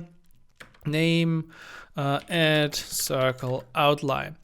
Good. This would now show up always, so we want to make sure it only shows up for the therapist. Therefore, if is therapist is set, and this is usually a bit challenging, so we're going to wrap this in an empty fragment first, otherwise it would complain at the top level. And now we can do if is therapist and wrap this around the link. I sometimes have to import just React to satisfy this, I don't know why. But you see, now we got that one. Let's probably also add a bit of margin right. Shouldn't this work? Let's see again. Header right, stack screen. Oh, we need to say link as child to apply this correctly. Good. So now we can also trigger this from here. Perfect. Now, what I said, let's use one of the components. Let's use the channel list from Stream Chat Expo. So if I don't supply anything to the channel list, we already get this out of the box. So those are some channels I created before. Actually, this one we created just a couple of minutes ago. And this is the one-on-one chat we created as well. You're gonna see a preview, a name, like last chat message and time. All of these things can be customized if you want. You can also apply some filters. So let's do this right now. I want to set up a filter here, and I can say the members should be in client user ID. So that makes sure that I would only see the chats where I'm actually part of. And of course, I would have to apply the filters down here. But since I'm the therapist, I'm part of all these channels. What do you complain about? Is not a silent type channel. As far as I know, it should be compatible. Yeah, like this. Okay, cool. Additionally, we can now dive into this. So on select channel, I of course want to go to a certain page. So I want to use my router push, and I want to go to Authenticated, actually directly chats, so that we had moved this one level up, / channel ID. App Authenticated, no, it's actually chat channel ID, chat ID, and then we would get to the index page, right? Maybe we're gonna have to reload this once. Yep, list of chats. Okay, now we're getting there, perfect. By the way, just a quick note. So I said you can customize these things. Right now, we haven't enabled dark mode. I think we could do this quite easily if we go into our chat provider. So there was a little documentation here about getting that theme. Let's maybe do this. Let's just add this to our application here. I don't have Stream Chat React Native installed. That's a pity. That's a pity. But we could do it like this, using use color theme, and then we would call get theme. To either set something like black or not black. Nonetheless, if I would apply my chat theme that we outcommented before, we should probably also notice that if I'm on the chats page and, for example, set my background color to gray 400,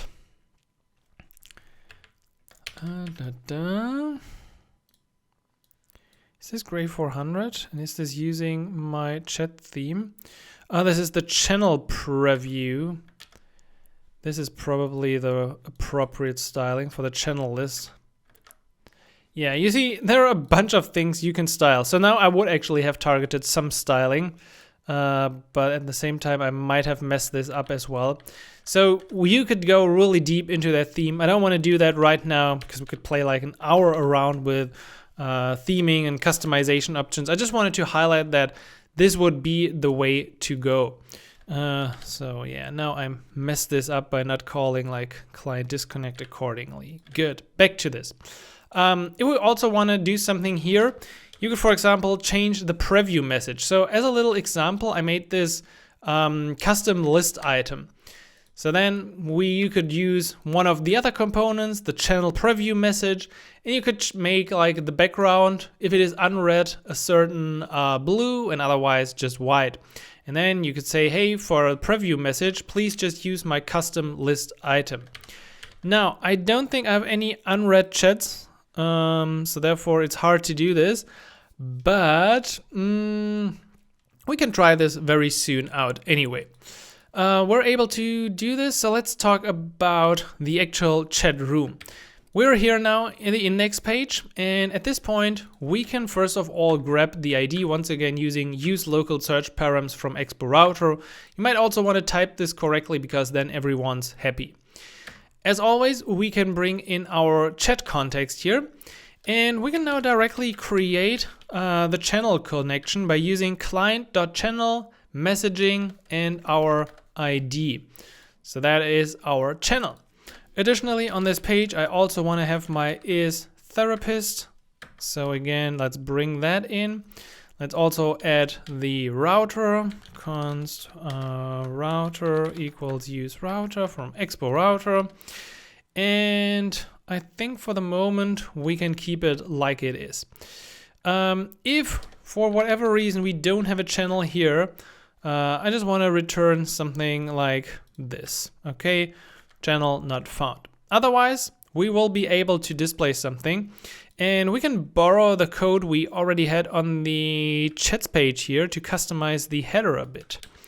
Because once we're here, and I want to make sure that we have for the class name flex1, we can customize our Expo stack. Now, I don't want to have header right like this, but there will be a link eventually to slash chat slash how do we do this?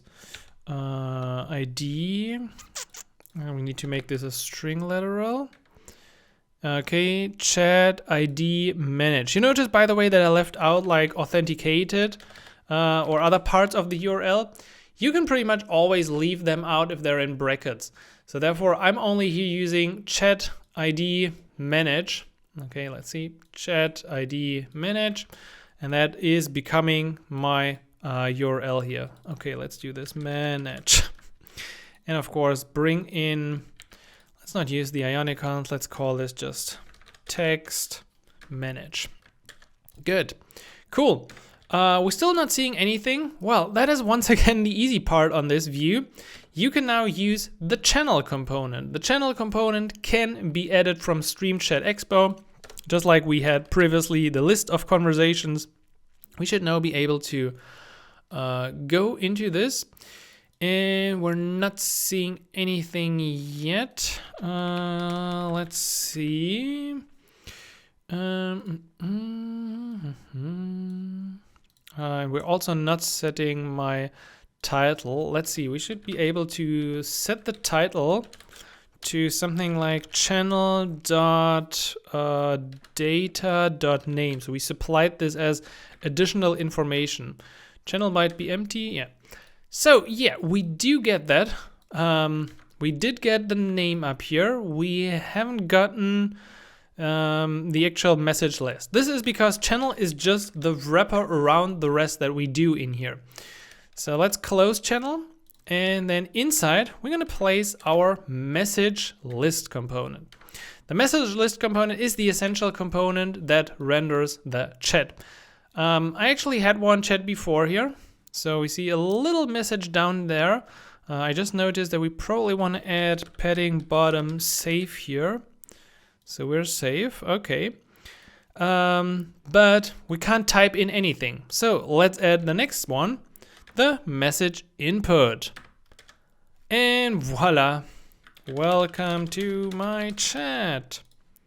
And it just works. Like, I don't know, I just love the simplicity of Stream. Whenever I integrate their chat messages or chat feature, it's just so cool, like how fast we can go from creating a room to just going into that room, seeing, like, getting that information, and from here on, like, yeah, let's give it full access.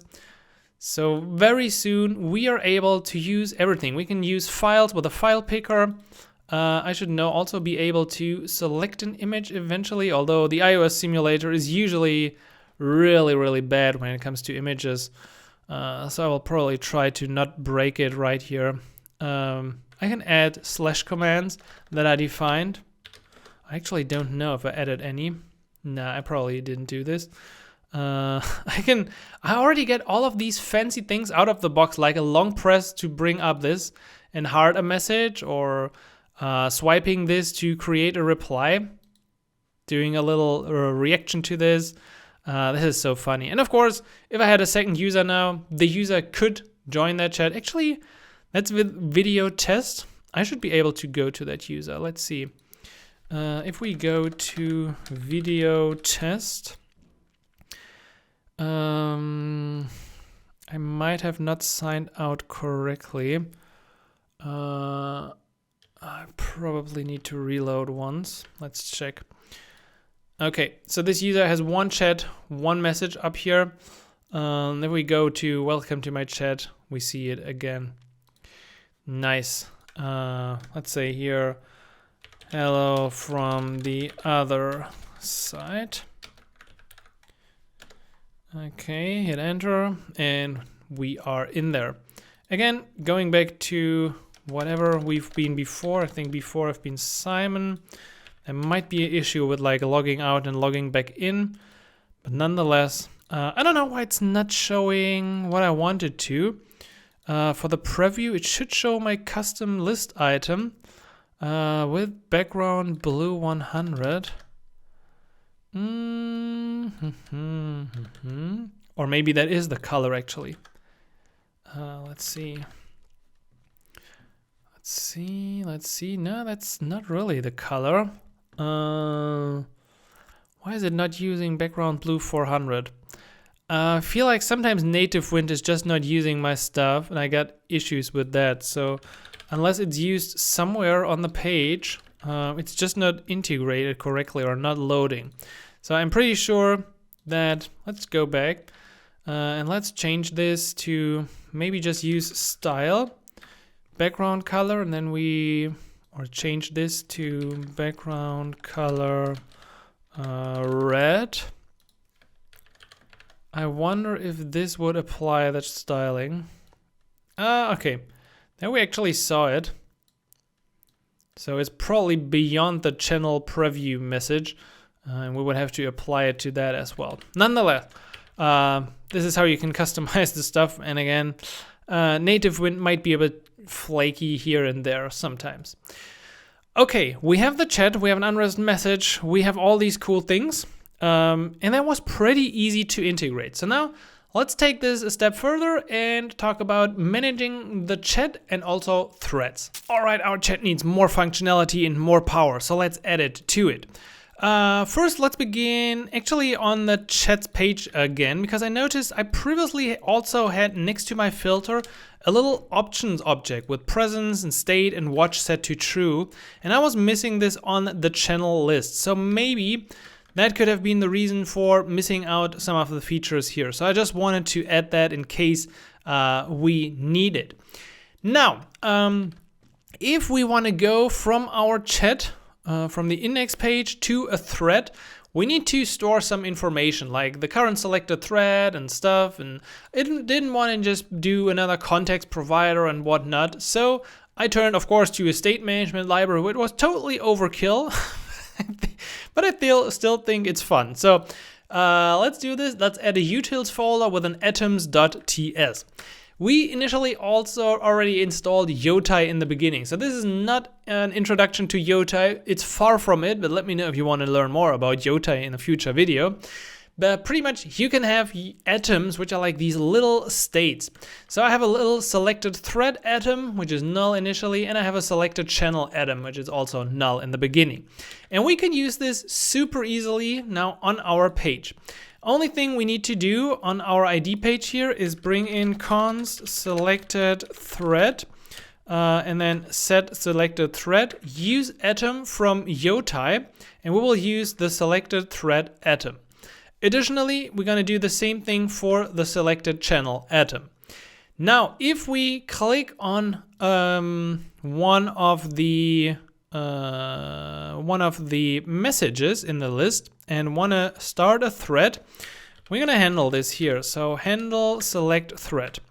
This would then set my selected thread and selected channel. So we're keeping both of the information in that atom, and then we use our router to push forward to the next page, which would bring us to chat ID thread.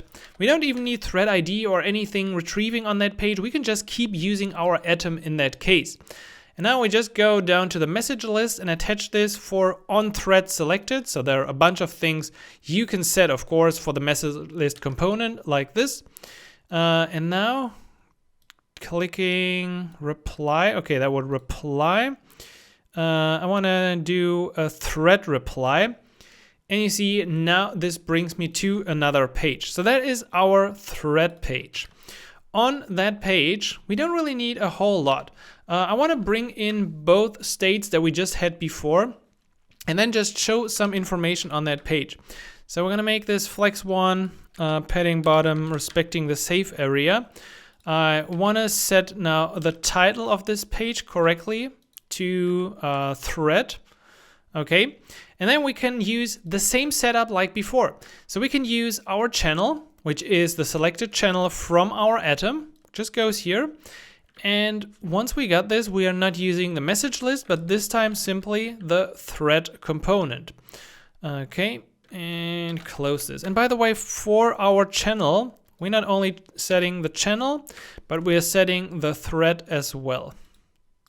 Okay. So, additionally, I think we need to add thread list here to the channel. So let's see again. Going here, I'm clicking along. I want to thread reply. This is thread reply. I don't want to send this in the all channels, so I will keep this disabled. So now I have replied only in this thread, and it shows up here. So pretty nice. If I click here, another reply, and this is entirely in the thread. So from like having a chat list to having a fully functional chat with input, with additional functionality for image and file upload and stuff, we're now also doing threading. I think this is incredible. I only wonder why it's not showing my pictures here, because usually that should work.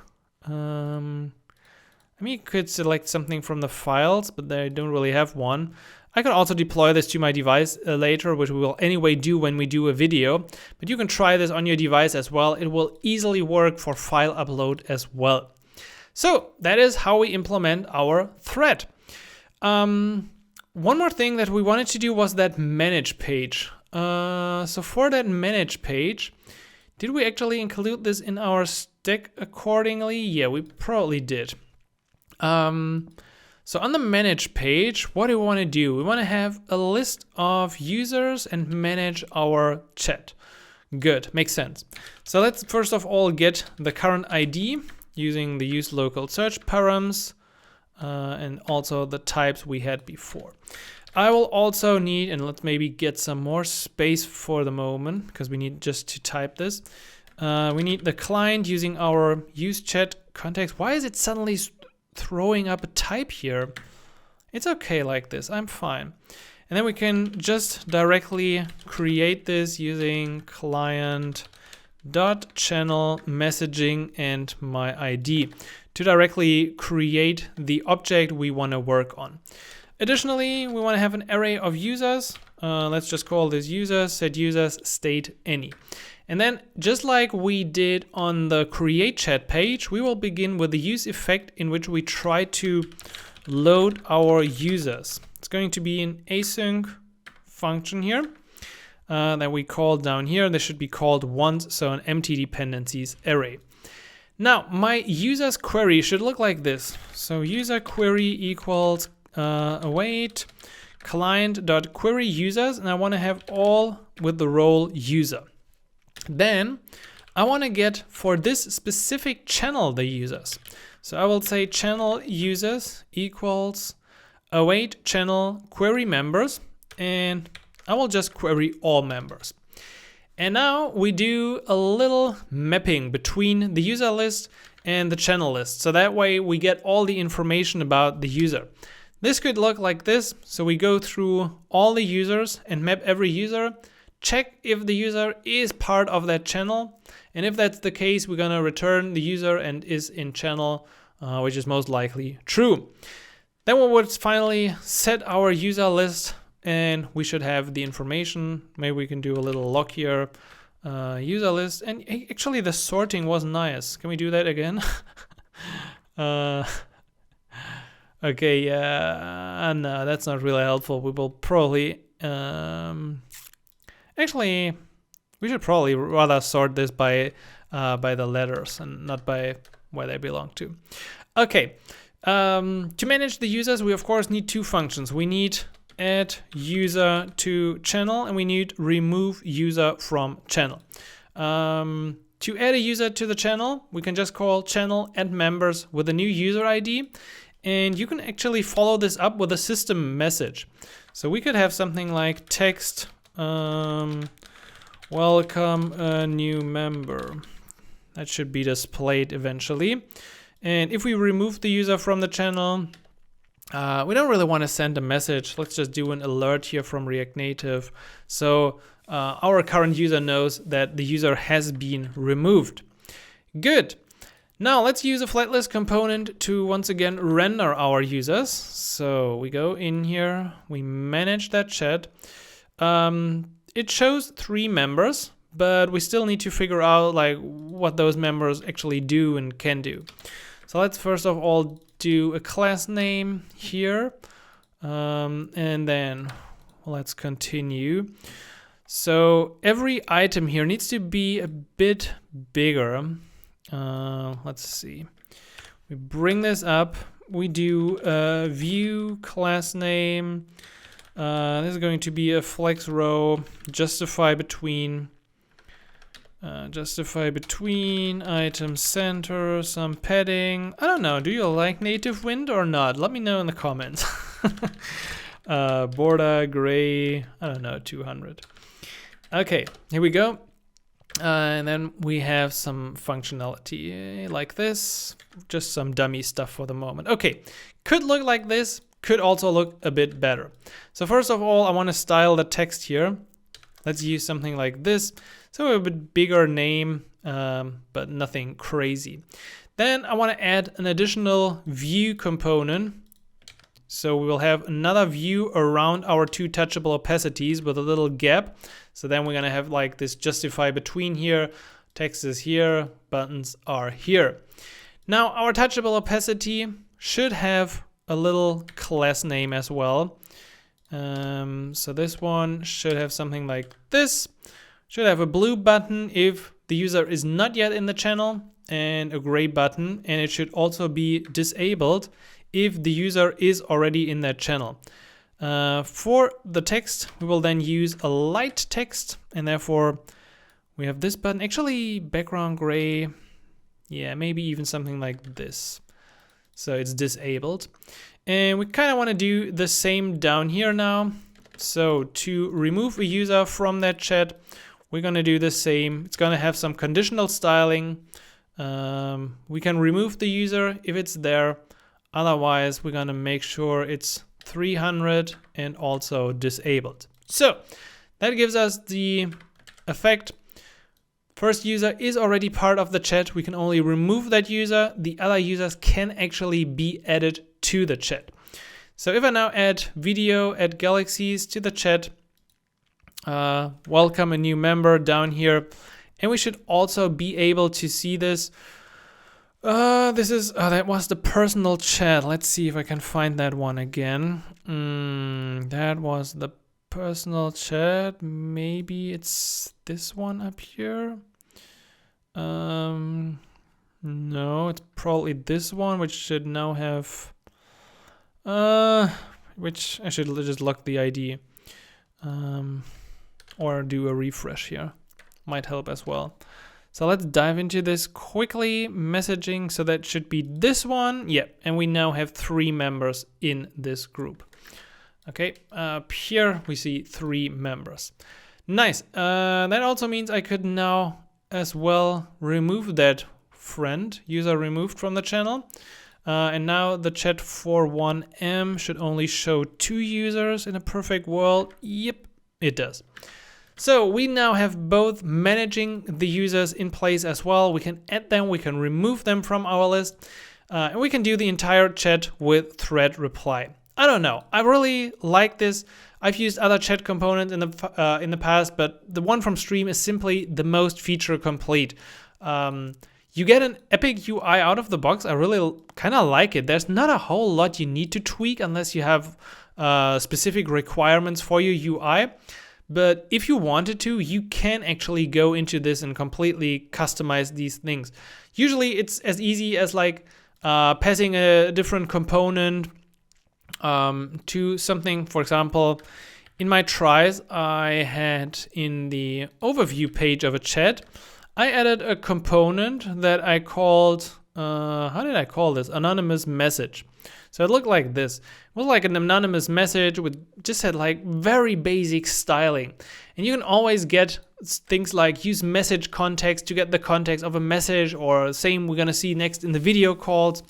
And once you got this thing, we could go into my message list and say message, what's the one? I think it was message simple, wasn't it?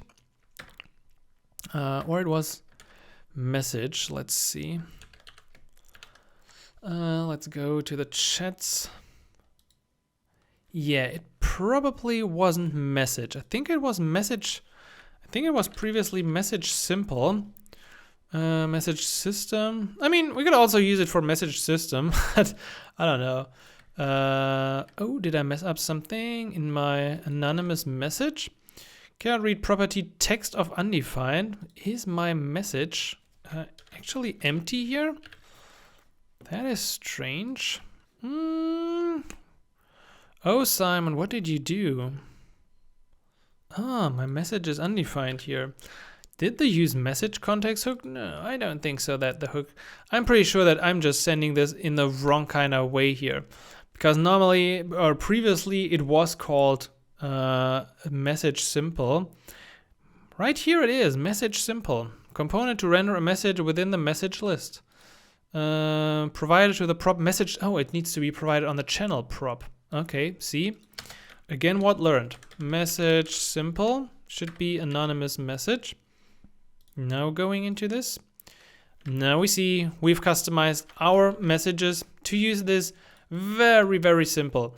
Now, the problem is if you use it like this, you lose a lot of functionality, like the whole long tab, the replies, and everything else that we did. There are usually ways to incorporate this, so you can like use the initial component from Stream, the UI component, and then just extend it with whatever you want to do on it. But feel free to dive into this. Also the threads and how you can customize the thread or the thread list. There are also polls you can use. Even AI stuff. And actually, that's one thing I wanted to try as well, or wanted to at least show you. Now, the problem is I don't want to like get banned on YouTube for having like certain words in the video. So I will show you this. There's a moderation feature here. And for that moderation feature, I added a new feature for chat messaging. In there, I enabled AI text. And you can also do AI images and video. And there are like 30 things that you can either do no action, block, bounce, custom severity, or flag. And this is completely AI generated moderation of text. So if I would put something into the chat that fits that category, AI would automatically strike and show this here as whatever category is fitting. You can also test this. You can put in a text that is very offensive. I don't want to do this right now because we're in a friendly video here. But you can just simply enable this and define the action.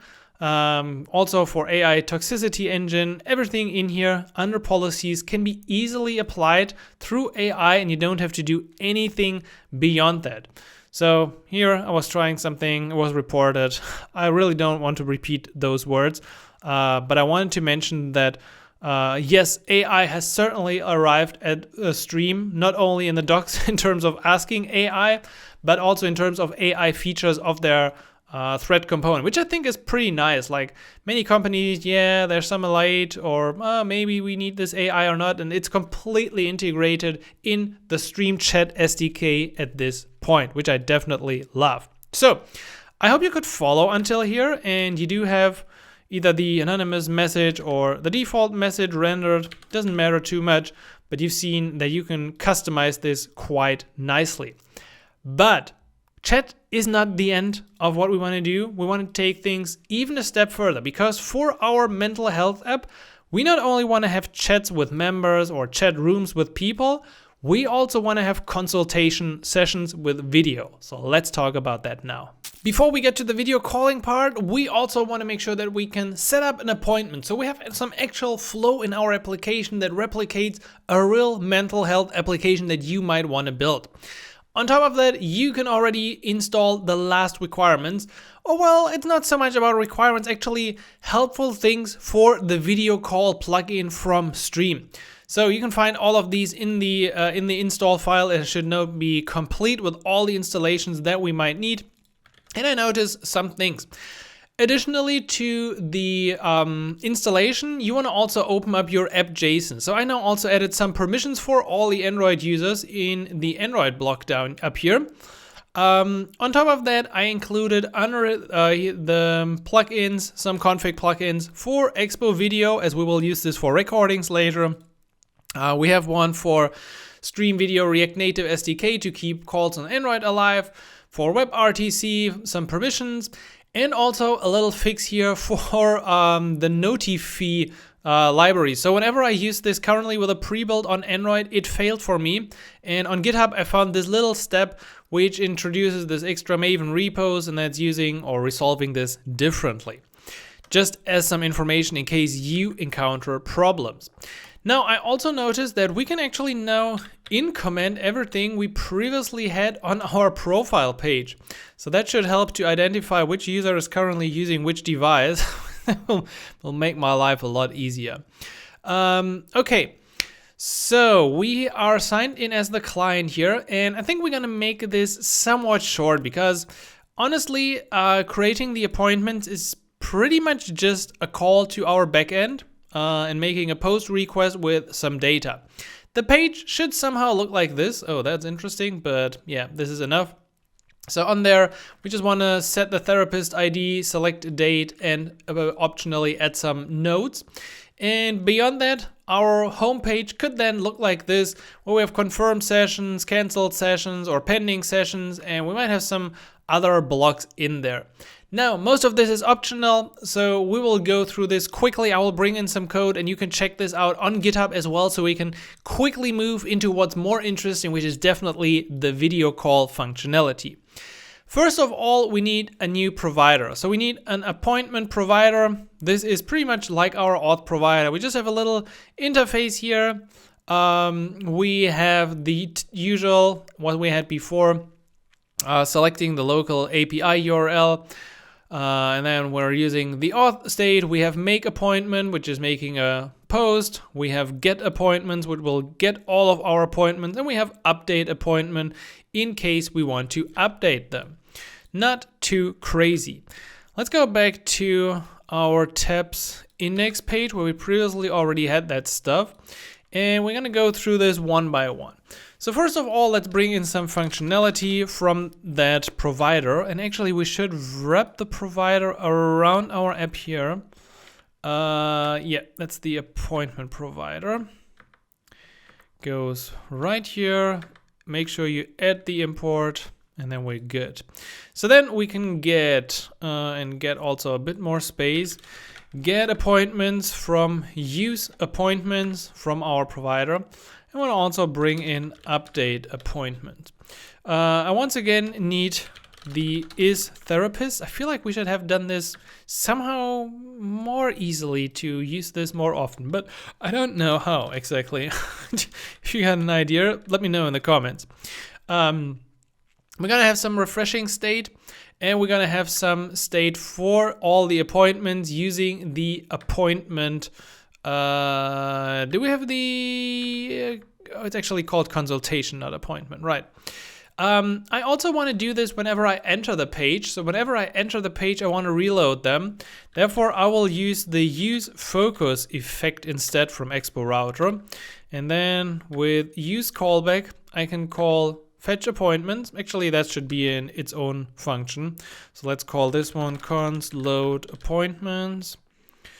Okay, this will get the appointments and set them, and therefore we can also in here just call load appointments. That should be enough.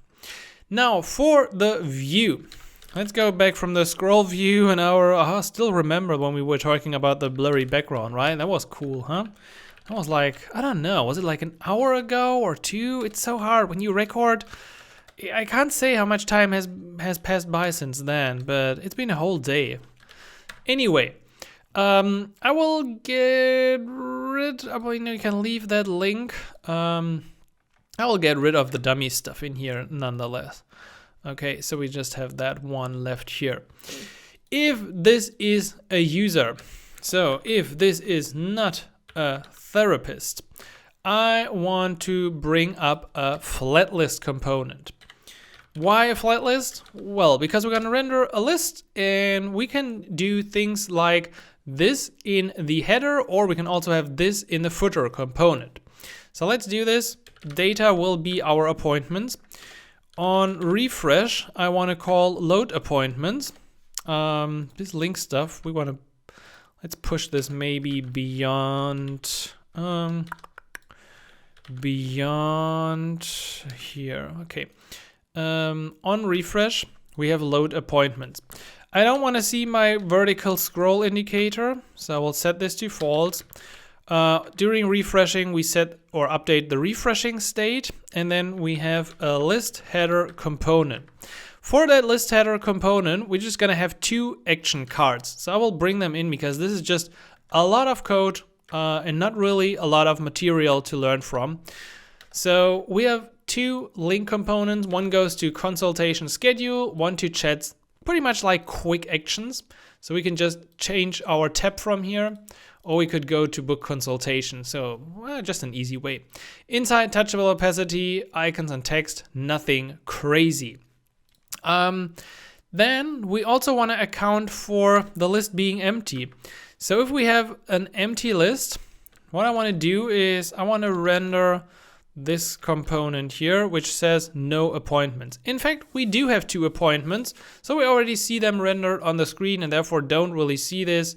If I wouldn't set this, and then refresh this one, it should probably show, right, no appointments. Okay, let's set that again, and then we see our two appointments again. Cool. Are we using like the refreshing anywhere? We probably should, like when we do this, we should set refreshing to 2 and then to false, right? Yeah, I think that's how the cool kids do it. Okay, we have the list empty component. Before we talk about the render, let's also do a little list footer component. So my footer is once again just some dummy stuff. Again, you can find this in the repository. I linked this to like a call therapist one. I just wanted to have some fun with AI and made this little box so you can like quickly do a call. And I think the UI looks pretty cool. So that's why I added it. And I wanted to show, like, if you have scrollable data here on your screen, but you want to have something above it and something below it, you can easily make this with a flat list by using the list header component, the list footer component, and then in between you have the render for the actual items. Speaking of the items, this is now our next focus. We're gonna wrap them with a link component, and this link will take a user to consultation/ID. This is the last page we haven't really touched, and this is the one where we want to do our video chat. In my case, if I hit save, it's still showing this. So there are a couple of things we can do here. First of all, we don't want to have a view in here. We want to have a touchable opacity. This touchable opacity can now have different borders based on the state. Oops, this actually works pretty good already. Yes, but I want to make this differently. I want to make this an optional styling for the touchable opacity. So therefore, I will use something like this. I will check the consultation status of that item. So if it is confirmed, it has a green border. If it is pending, it has a yellow border. If it is canceled, it has a red border, and otherwise it has a gray border. then my text should also indicate that, and it should be dependent on the state. So therefore, in the text, I will say either if it's confirmed, confirmed session, if it's pending, I would say pending session or canceled. And finally, I would wrap this up with 2 more lines about the date and the doctor. I will just say Dr. Simon for testing here. So now we have 2 pending sessions.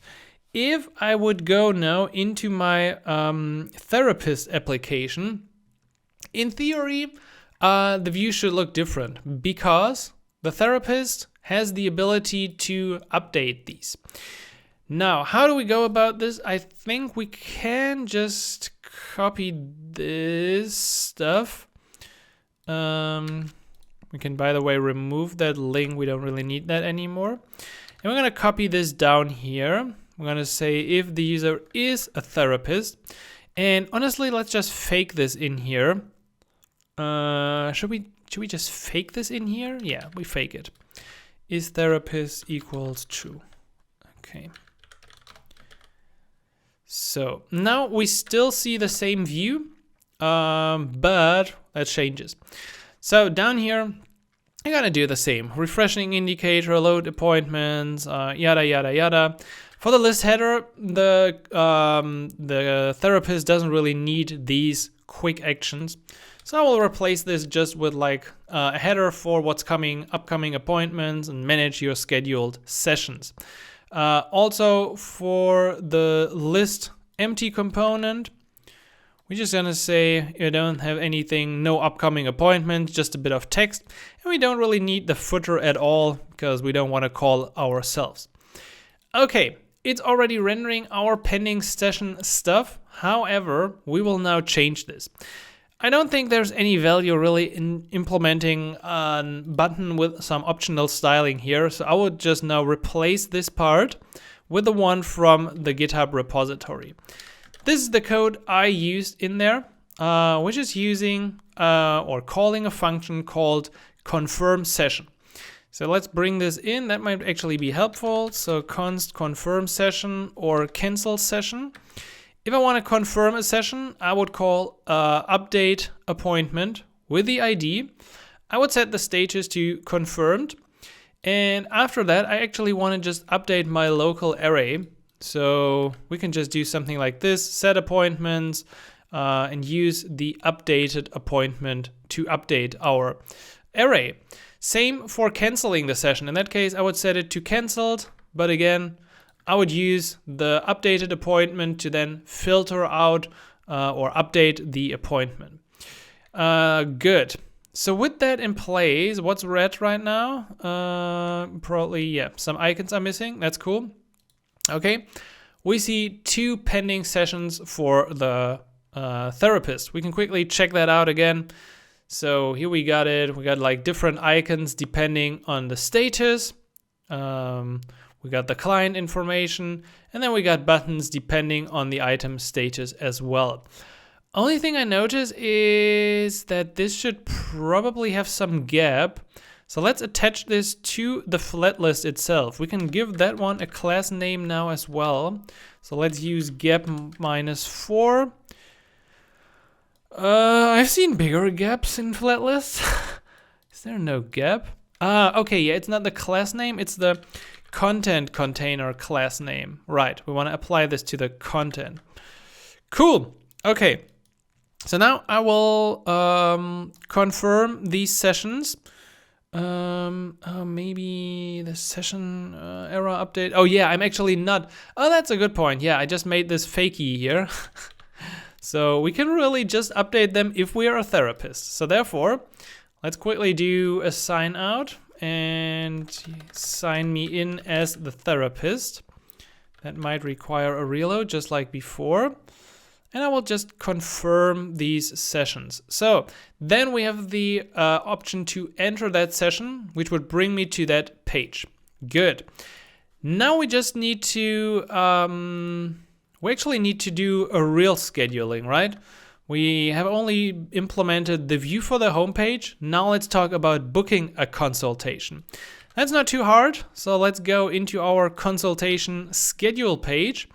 From here, I want to bring in make appointment using my use appointments.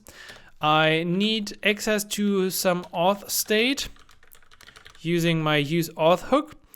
Can we just import that one? Okay. I need, some things. So I need a therapist ID. I will actually use a fixed one here because we only have one therapist. In practice or in a real world, you would probably have a drop down where you load all the therapists from your backend.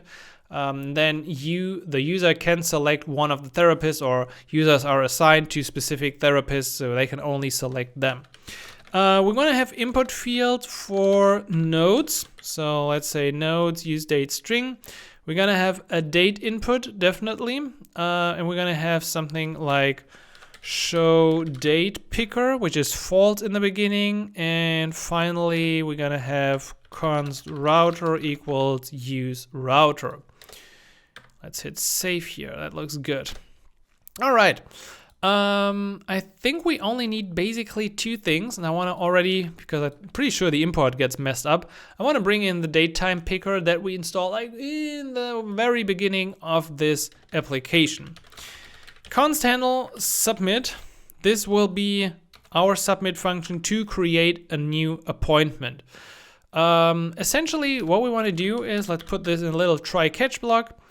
If the user hasn't selected a therapist ID, I want to throw a new error.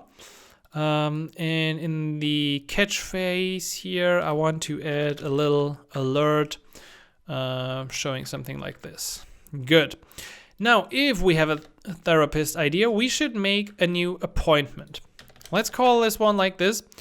So we call const appointment make appointment. That's from our provider. And it's pretty much just using the appointment data. Client ID, we can gather that from our current auth state. We got the therapist ID, we got the date time.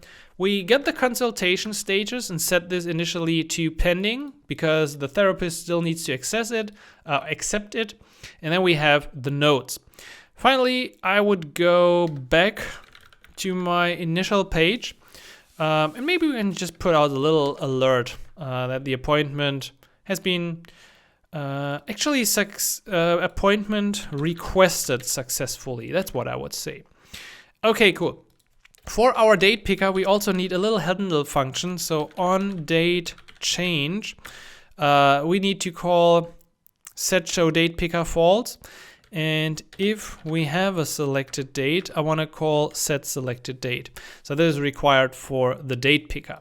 Cool. Now, finally, let's turn to the view. We're going to make this one here a scroll view. We can give this class name flex1, background, whatever you prefer, and import this. And then a view with class name, actually just a gap between the elements. So this is the wrapper around all the form fields of that view. First of all, we have a little headline here to schedule a consultation.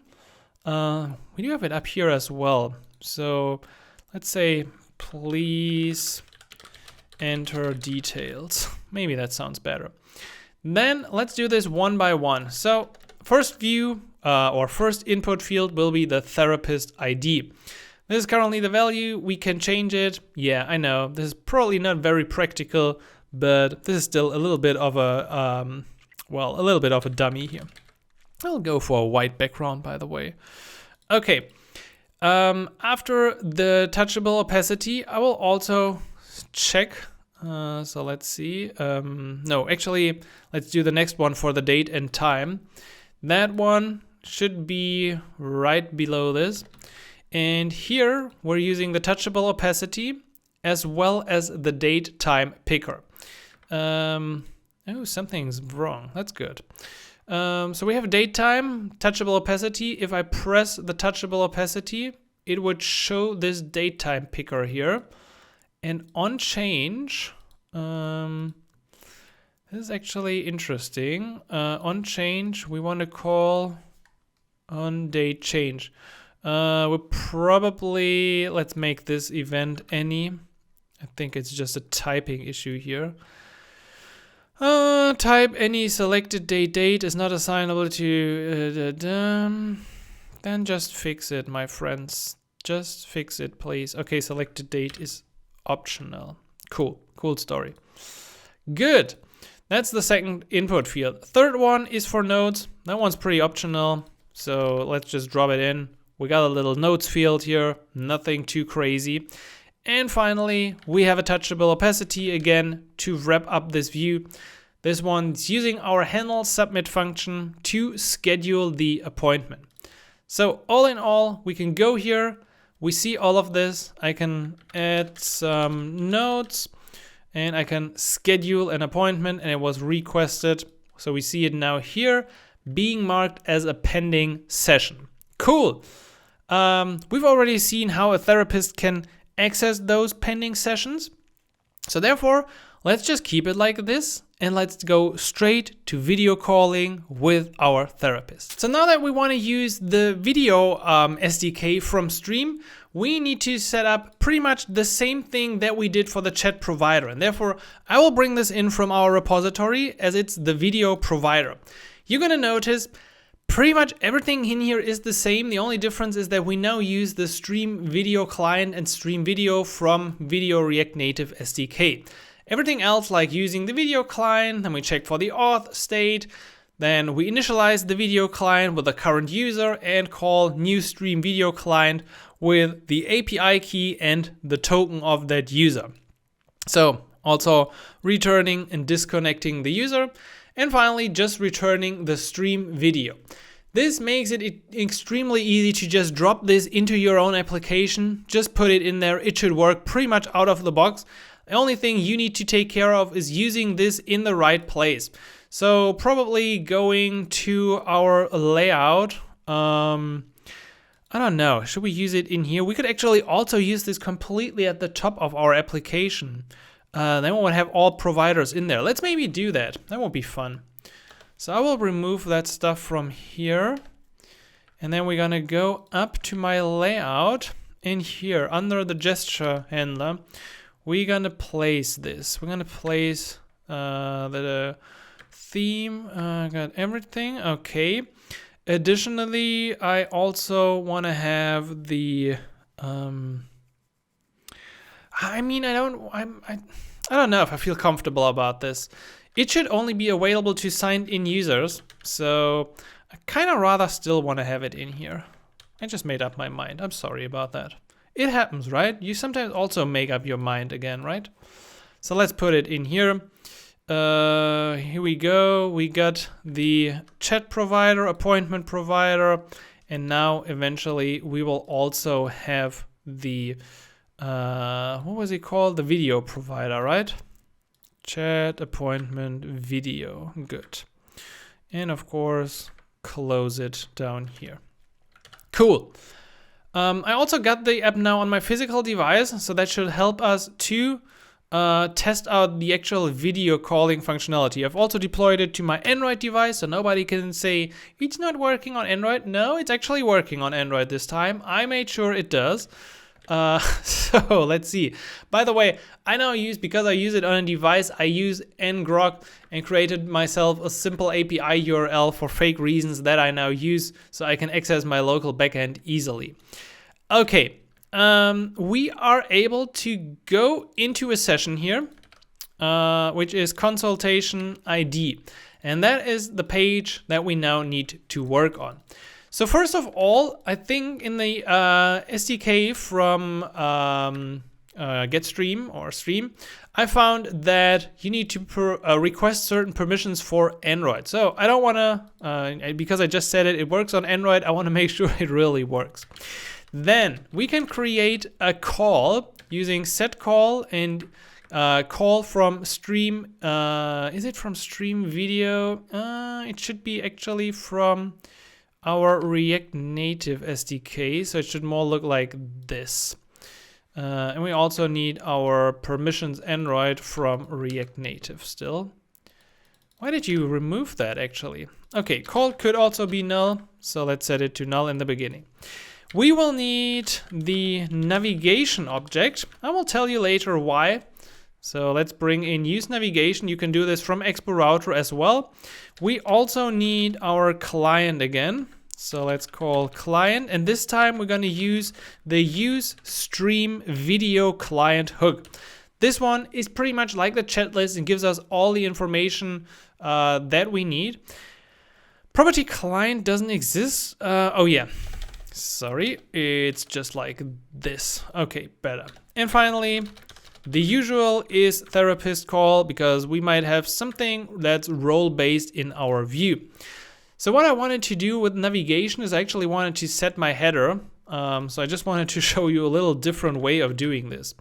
Yeah, we're going to do something with the call, but for the moment I wanted to show you that you can also access the navigation and call set options like this with an object, and then say something like, oh, I don't get code completion here?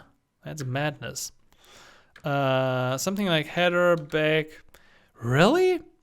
There's no code completion now if I use it like this?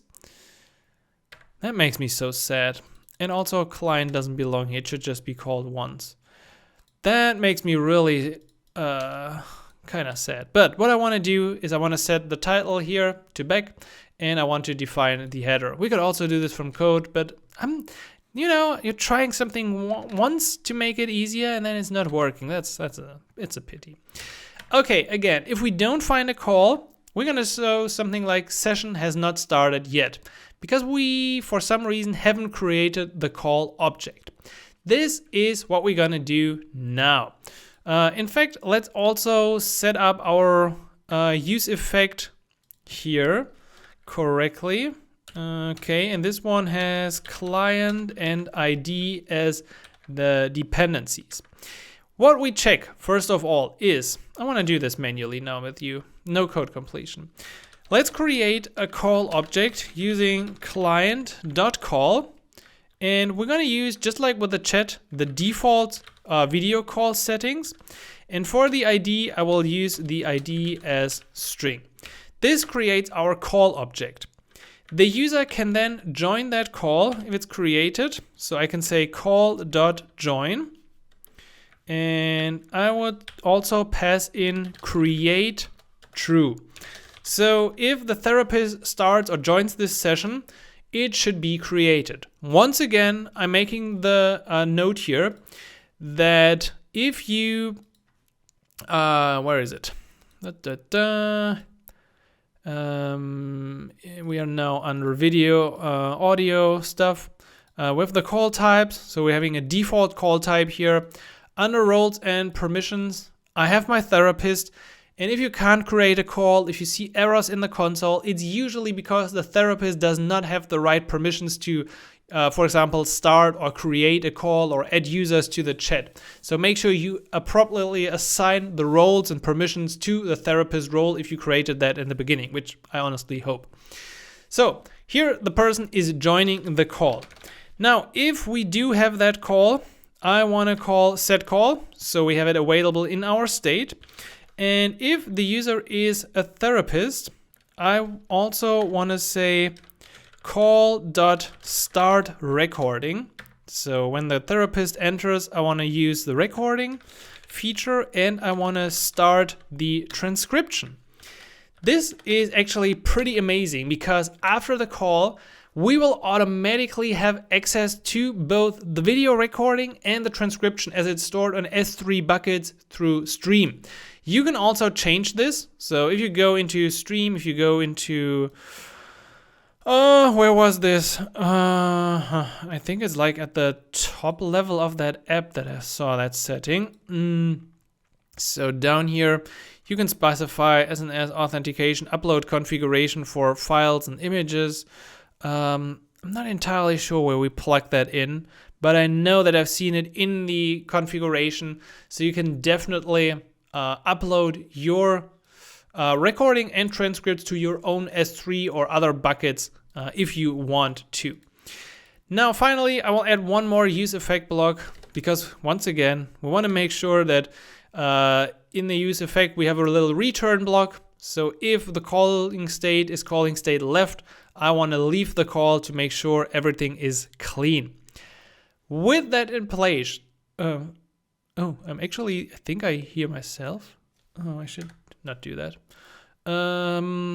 That means our call has already started. That's kind of scary because I didn't want to start this from here.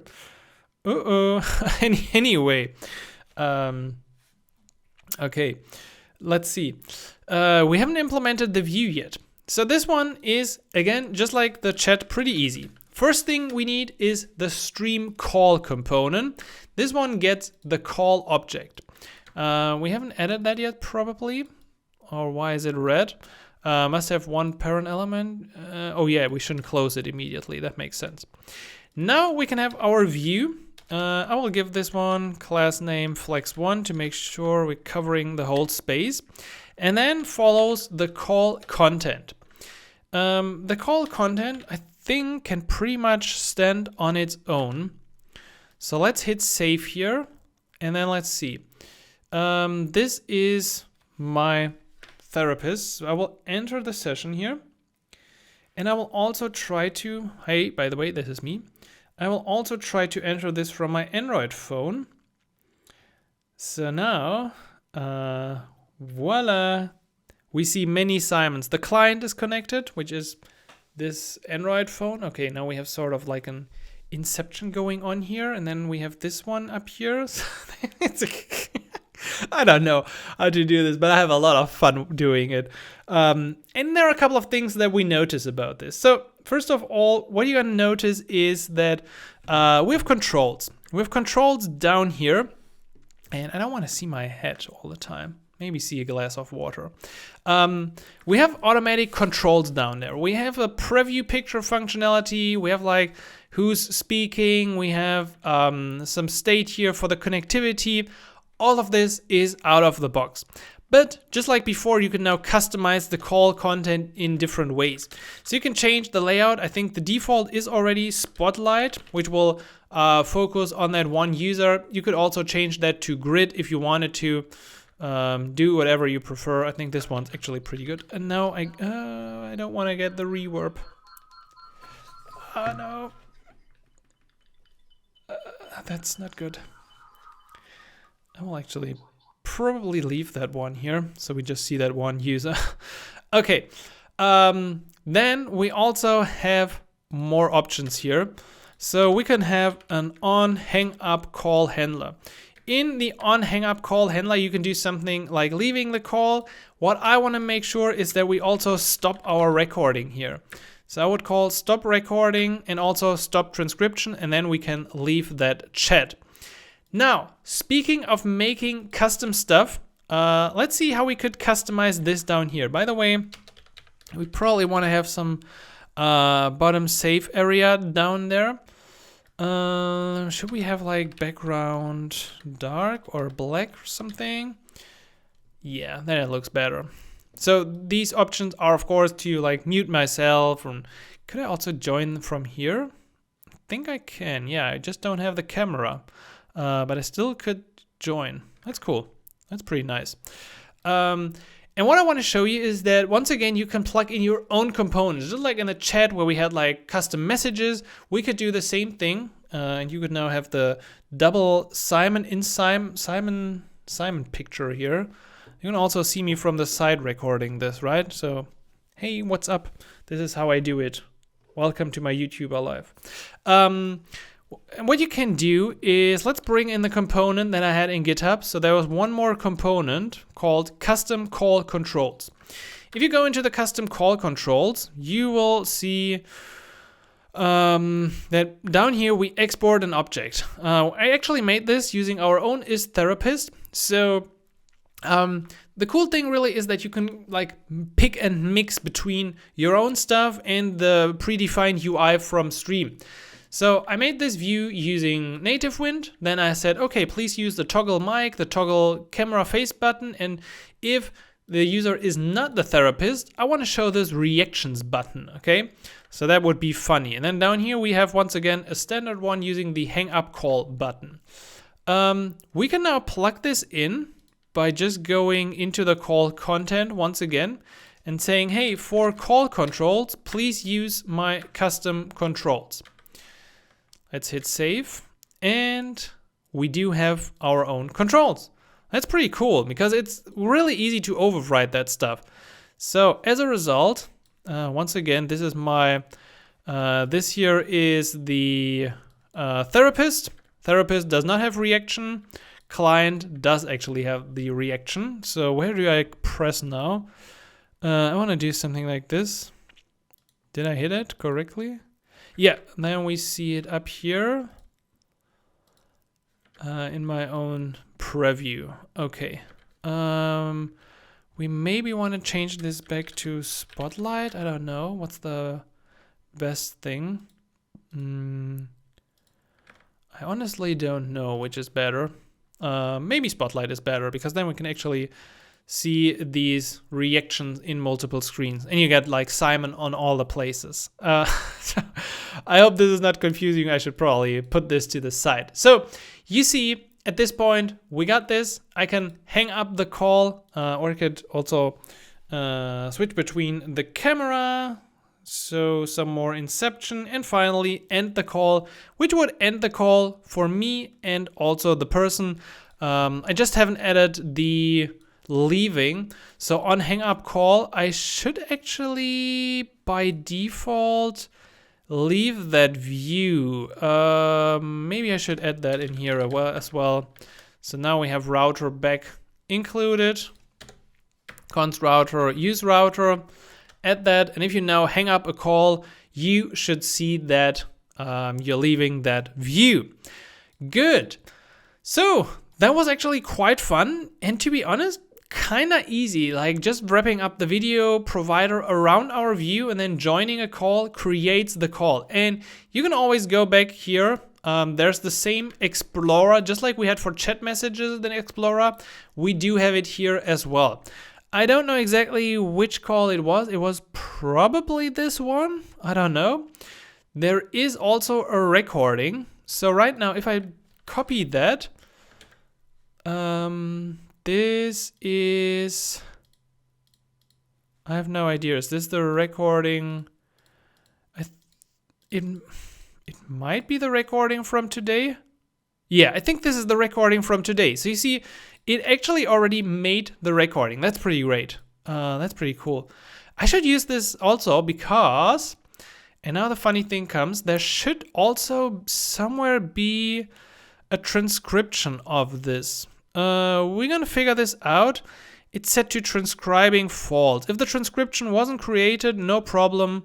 We can still do like another call, or maybe it's taking some time. But that's the last thing I wanted to show you. And let's work on this quickly for the final page of our application. So we can just sign in one more time as the therapist now, back in our application.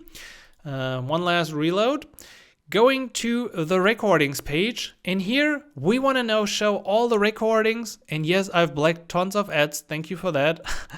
We want to show the stream recordings and transcriptions because that's one more amazing feature. This last page could be really essential for many people because you need recordings of meetings, whatever, therapy client sessions, whatever you do. And you could also really use like transcriptions of those recordings. So let's see how we can automatically get that information from Stream. We pretty much haven't done anything besides saying like start transcription and like start recording. And now we're going further in our recordings page. First of all, let's define two little interfaces. This one just extends our consultation to include a recordings and transcriptions object. At this point, we will also use the new Expo video package to eventually display a video. Not in the best possible way, but we will be able to display the video nonetheless. Then let's do the usual thing. So is therapist goes in here. Anyway, that page should only be visible for therapists. Then I want to get my appointments. Get appointments. Get this. Then, yeah, we're gonna probably do this manually. I mean, use state can be added already. We definitely need that. But what we need is we need a refreshing state. We will then need for our stream video client, the client once again, just like we had before. And we initialize with the use video player hook. This one comes from Expo Video, new video player. You can usually pass in the source already for that video. I don't have the source yet. So therefore, we will just go, can you just not do this? Therefore, we will just set it to null and update it later. Additionally, we need a bit more state. I'm sorry. Let's maybe get more space. So we want to check if the player is currently visible, if the transcript is visible. So we just do this like in a little overlay way. If you want to, feel free to create a new modal, pass the information to that modal, and in there display the video or the transcription. So now we're just going to make it in here with the transcript data or the current appointment.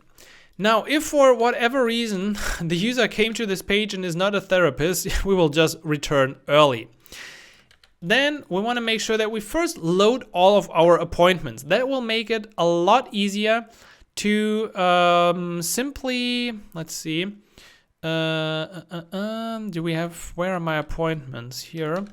This will make it a lot easier to just iterate that information. Appointments. Actually, appointment info. Where did I go wrong here? Oh yeah, I trolled myself. I was looking at my notes and there's actually another function that's called set appointment info. All right.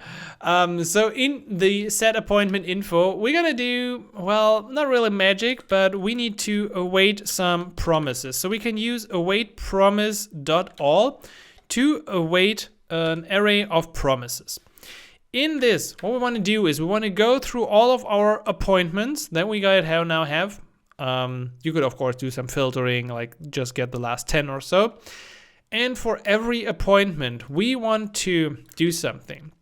So we want to try and create the call object or get the call object for that appointment. Okay, so client.call default appointment ID. If we don't have a call here, we can just return an empty object. Then everything's cool. Okay, we just don't have it. That's fine. In the case that we got a call, we can get the recording by doing recordings query equals await underscore call query recordings. So that will give us all the recordings, and this would be the same for transcriptions. Give us all the transcriptions.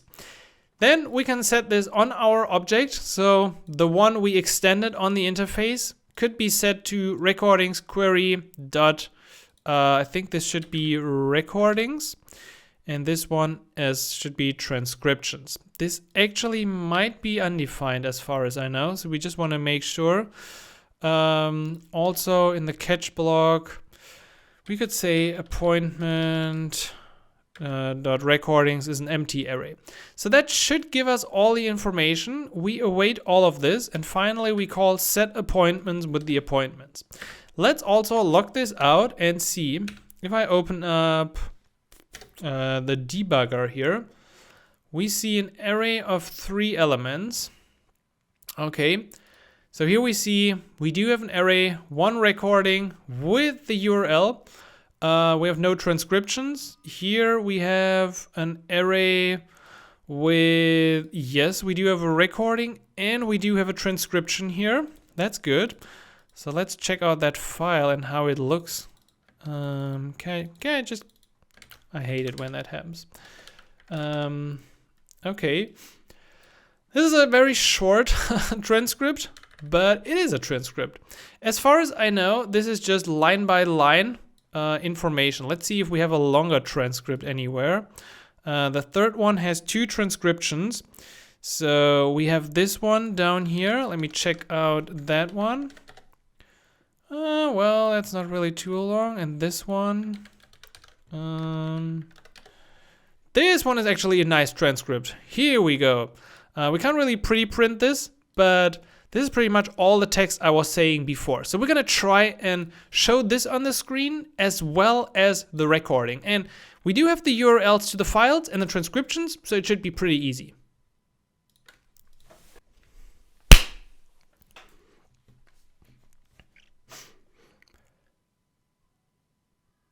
Now that we got all the information, we need two more functions. We need one to play a video by the URL, and then we'll just use player. And you know, if the Expo SDK is pretty new, all LLMs gonna fail. So the call is actually player.replace with the current URL. Then I want to set my player visible to true, so that would show somehow the player, and eventually I would call player.play. Additionally, we would have something like show transcript.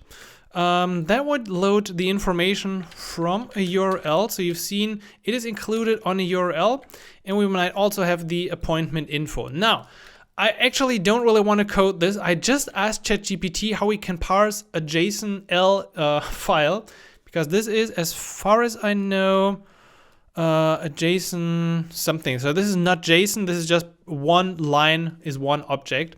And I asked Cursor to do it. The answer was to simply fetch that URL, parse it, split it by a new line. Actually not too hard, right? And then set that information locally. Cool. Now with that information, let's wrap up the view. We're gonna set the class name here to flex1. And we're gonna start by implementing the flat list once again. So flat list goes in here. We're gonna set the data to the appointments. So that's a good start. We can see something on the screen, right? Next, we need a little class name here, applying some styling to this list.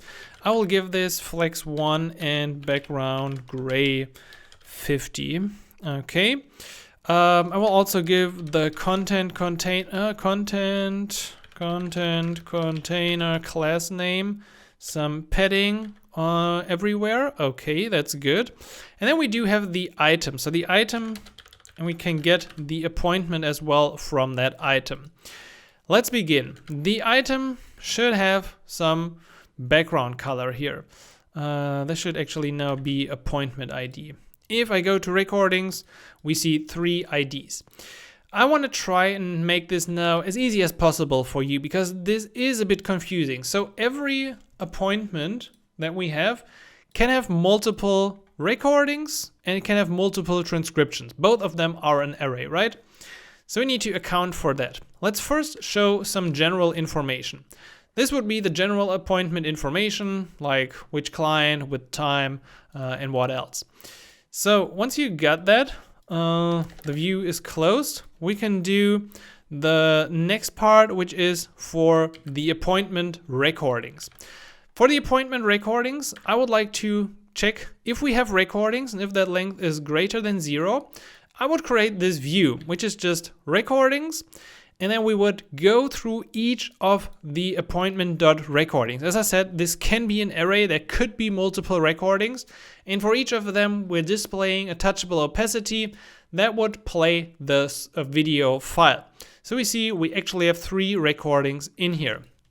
If not, we would see something like no recordings available. We can do the same for the transcriptions now. So the block would look pretty much exactly the same. Only that we call this show transcript. This one has no transcriptions available. This has one JSON-L file. This also has some. And I noticed that maybe this one could have something like margin bottom as well. Can we do something like 8? Or should we do it up here? I don't know. It doesn't matter too much at this point. Okay. That is our render. Additionally, if we want to, the usual on refresh could call load appointments, and refreshing is using our refreshing state. Cool. Now we can click this, we can play the video, but we're not really seeing it yet. So let's implement the 2 views. As I said, made this on this page, so we can just keep it like really simple. So if the player is visible, I would render the player object on this page. I had some issues with the player and using NativeWind, so I eventually just went back to use the good old inline style sheet. Essentially, what you need is the video view component from Expo Video. It is important. Why is it not? Yeah, because we need to attach the player. We have the ref, we have the player. I want to set the style here to something like with 100% and hate 100%. And then you can also get fancy, like you say, allows full screen, allows picture in picture, whatever you want. Now, if I click on something here, we actually see that recording. Okay, I can't really control it. I can't close it. I can make it full screen, but eventually I'm kind of stuck now on this, and I would have to reload my application. So therefore, in this view, I would now include an additional touchable opacity before that video view. That one would call player pause and set player invisible. It would be positioned absolute. In fact, I could just change this, change to NativeWind. That should work fine as well. Shouldn't be too hard. Okay, let's see if that works. So going here, clicking the recording, and then we have this little X up there to close it. By the way, I think we could then also change to NativeWind. I really like to use cursor and like the inline stuff for easy things. Can work? Yeah. Okay. So I can skip before. This is the recording we just made. I can hear myself. Okay, nice. So that is our player visible view. Let's maybe copy this over as we have the right styling here. So this one down would be for transcript visible. If the transcript is visible, we would display a different sort of view. That view would simply show our data. Let's see, we want to remove the inside stuff here, and instead we're going to render something else. Let's bring this in finally. This is our last piece of content. So at the top, we would have once again a little header component and a button, which would then set this back to false so we can actually close that view. Then we would use a scroll view to go through the transcript data. And for every entry, we would try and see if the speaker ID is equal to the current appointment ID. So we're making like this really nice connection between the data in stream that we get from the recording and from the call and our own backend and the consultation and the IDs we've stored in there. Therefore, we can show either therapist or client. We can show the entry text, and then we can also show a little date. Substring is also deprecated. What are people using then? I don't know. Declaration is deprecated. What is it saying? What should we use instead? I don't know. We're going to use it like this. So if I click on the transcript here, it shows exactly with timestamps, best thing in the world. I honestly don't know which is better. Maybe Spotlight on all the places. Confusing. I honestly don't know what that transcript was. That one was a very short transcript, I see. But the cool thing is, you see, we're getting this pretty much out of the box from Stream. We just made our appointment here. We entered the session. The user didn't notice anything, and Stream was handling both the recording and the transcript in the background. As far as I know, both the recording and transcript are stored at least 2 weeks on the S3 bucket.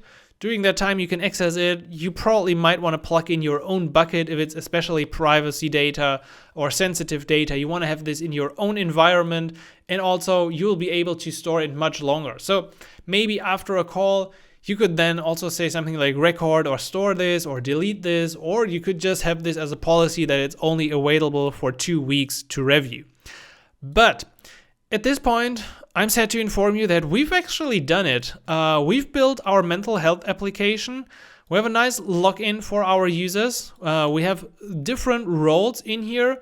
So we have different views for the therapist and the client to create chats, to manage chat groups. We have threads. I actually uploaded an image just recently, so that definitely worked as well. And now we also have the recording screen. So I really hope this gave you an impression of what's possible with the Stream SDK in React Native. Alright, that's it for today's video. I hope you enjoyed our mental health application with React Native and Stream. I highly enjoyed using both the chat and the video. It's always fascinating to see how fast you get these really powerful things pretty much out of the box from Stream. So check out link below this video. Thanks for sponsoring this video stream. You can sign up there, get started for free using my link. That helps me, that tells Stream that you enjoyed this video. Also, don't forget to check out galaxies.dev if you want to learn more about React Native and become a better developer with our Zero to Hero mission. Hit the like and subscribe button, share this video, do everything in your power to help me out, and I will catch you in the next epic video. So until then, happy coding, Simon.